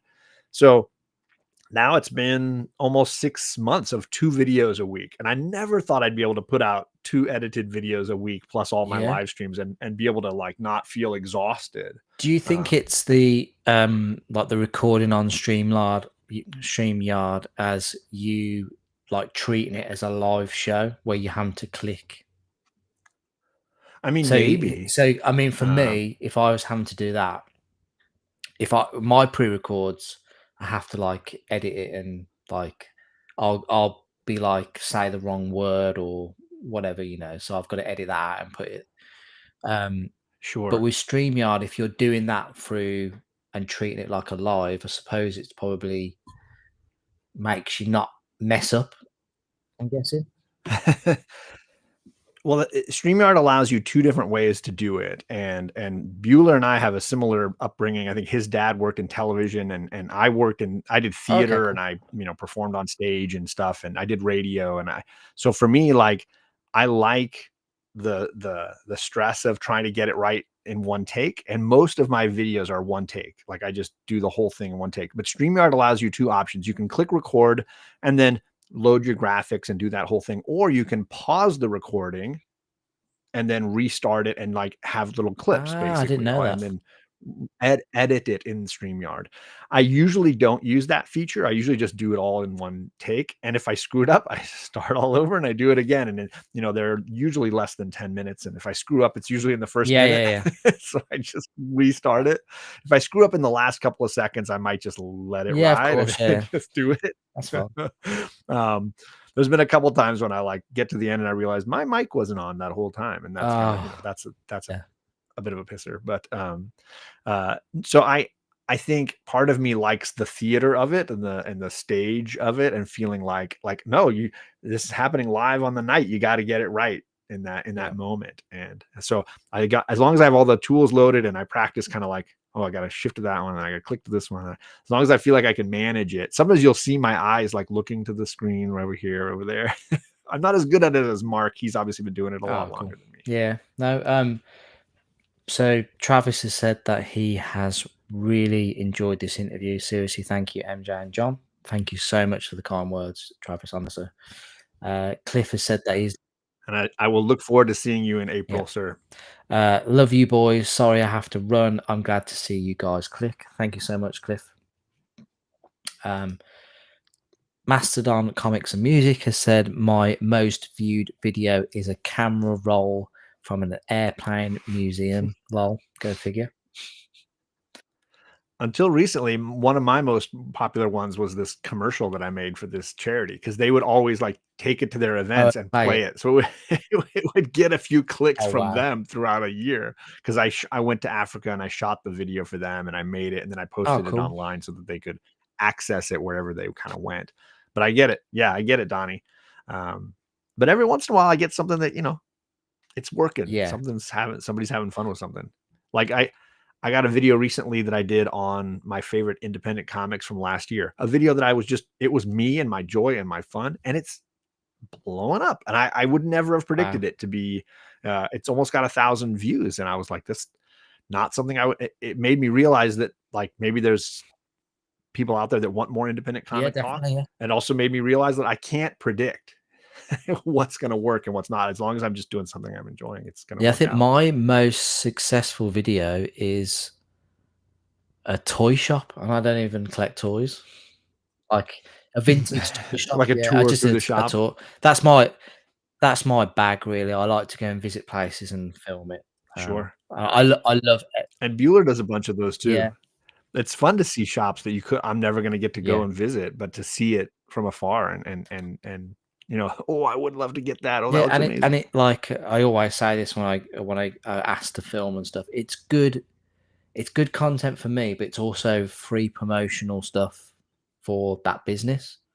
So it works hand in hand, really. As long as you're not going there Sure. saying this is the worst, you know. Right. No, I would never ever dream of doing that to anybody. But yeah, Which and I remember, I think it was, Tom was interviewing, I think, Todd yeah, McFarlane recently, and McFarlane was saying, like, he was thankful that there's all these social media spaces for this stuff, because comic creators, comic publishers, and comic shops usually don't have the to bandwidth promote themselves. to promote and sell and make this stuff. So if we weren't doing it, books like my favorite one from last year was Traveling to Mars. That book would fly under the radars and be Yeah, gone if there weren't people putting it on their best of the year list and highlighting it, or I don't know, I was going to say stupid people like me who bought 4 copies of it so I can keep giving it away to people yeah, of whenever I course, meet yeah. them. Um, I think that's again the part of that joy element and the thing that we can add to this community I space. can't believe like Tom just casually hanging with Todd McFarlane still just absolutely blows my mind. Just Well, I mean, he's got such an interesting background with his yeah, dad, Comic Pops. you know, having a shop, a few different shops. How in many 2 different kids do you places, I know think. like grew up in a comic book shop? Right? It's the dream. I think it gave him a really interesting perspective on this as a Yes. business and the interconnection, you know, I think to creators, to shops, to fans, Yeah, you know. definitely 100%. But 2 hours, 50 minutes. What a fantastic, what a fantastic interview this has been, John. I honestly, I've genuinely enjoyed having you on. I knew I would. This has been a blast. I No, knew. I was nervous, I was stressed, but I'm No, feeling a no, lot no, it's better. fine. I was, yeah. So it's just, I remember like I said earlier in the conversation about you thought that you weren't going to be a right fit. I knew you would be a right fit. Just because you're not, um, shrouded in controversy or anything like that. Anything that's going on in the community right now, it's been, you've been an absolute delight. I've really enjoyed it. Everybody who, if you haven't already, please go and check out John's channel. It's fantastic. He is a wholesome, generous, kind person. So thank you so much for coming on today. The chat, No, my pleasure, I the chat appreciate it. has been fantastic. Travis Oh, absolutely has been ruthless this evening. He's been amazing. But we've had some great people in the chat like Mike and Cliff and everybody else, and JSS Brooklyn and Derek and all the usual people who are in here. It's great. But thank you so much, everybody, for watching. Have you got anything coming up that you want to promote or anything like that, or just you give? um most of the shows I'm doing next week are on other people's channels, but I appreciate people checking in on. But I usually post those things in my community tab. So if you ever want to know what's going on any given night, Tuesday night I'm on Stu's Doctor Doom's fan club. We're talking about Doctor Doom in the Bronze Age, some of his great comic book appearances over Amazing. in Marvel. And then Wednesday night, I'm on Magic Lasso's YouTube channel, and we're talking about Silver Age Justice League versus Silver Age Avengers books. We're talking specifically issue 9 of those 2 runs. The first appearance of Wonder Man from Avengers, and then issue 9 from Justice League. And the chat gets to pick which is the better book, not from a spec point, but from a quality of Yeah, story no, point. brilliant. That was what I was gonna say. So I also, Yeah. do you know Luke from Hydra Collectibles? Yes, so he was one of the guy. He was the gentleman on my Lost shows. Luke was the guy that brought a ton of insight. He's the one that did the polar bear Yeah, breakdown, 20-minute rant on the show. He's an yeah, amazing guy. he was one of my first interviews. We talked about turtles and stuff like that, but he's a massive Lost fan, and he is an even bigger physical media. I think he's got like 100. He makes things Oh yeah, too. Like props and all that. he's Yeah, like, yeah, incredible. oh my Right, man. gosh, his replica statues of the Virgin Mary are Oh, wild from from Lost that had Lost. Like the they look Mr. exactly Echo's brother's like drugs it. in it. Yeah. Yeah, they look exact. His attention to detail is phenomenal. Yeah. But yeah, I remember he mentioned you as well. I'm sure back in the day when I was watching him as well. But yeah, we've got Great guy. Nate from Whole Year Comics. Nate, thank you so much for joining us. Only 2 hours late. Um, 2 hours 50 minutes late, buddy. But don't worry. No, I Yeah, appreciate you coming and stopping I in. think I owe Luca a pint as well. I gotta when I if I ever make it to the So UK, I have to hook up with Luke he and get it. lives London way, so you can go and visit the where Ted Lasso was filmed. I don't know Okay. where that, where he lives above the bakery and all that Yeah, place. I don't know if that yeah. that that that place very much exists and you can go and visit, but I don't know exactly where it is. But yeah. Um but yeah, wait, Johnny's going to be on other people's channels. Give me a break. Yeah. Well, uh, Shocker, yeah, twist. don't worry. But no, thank you everybody for watching. I've really enjoyed myself. It's been good to get back, and I hope you all have a pleasant weekend. And I'll see you guys next time. John, thank you so much. Really appreciate you, buddy. I've enjoyed this. My No worries. pleasure. Thank See you. you, everybody. Take care. Bye bye.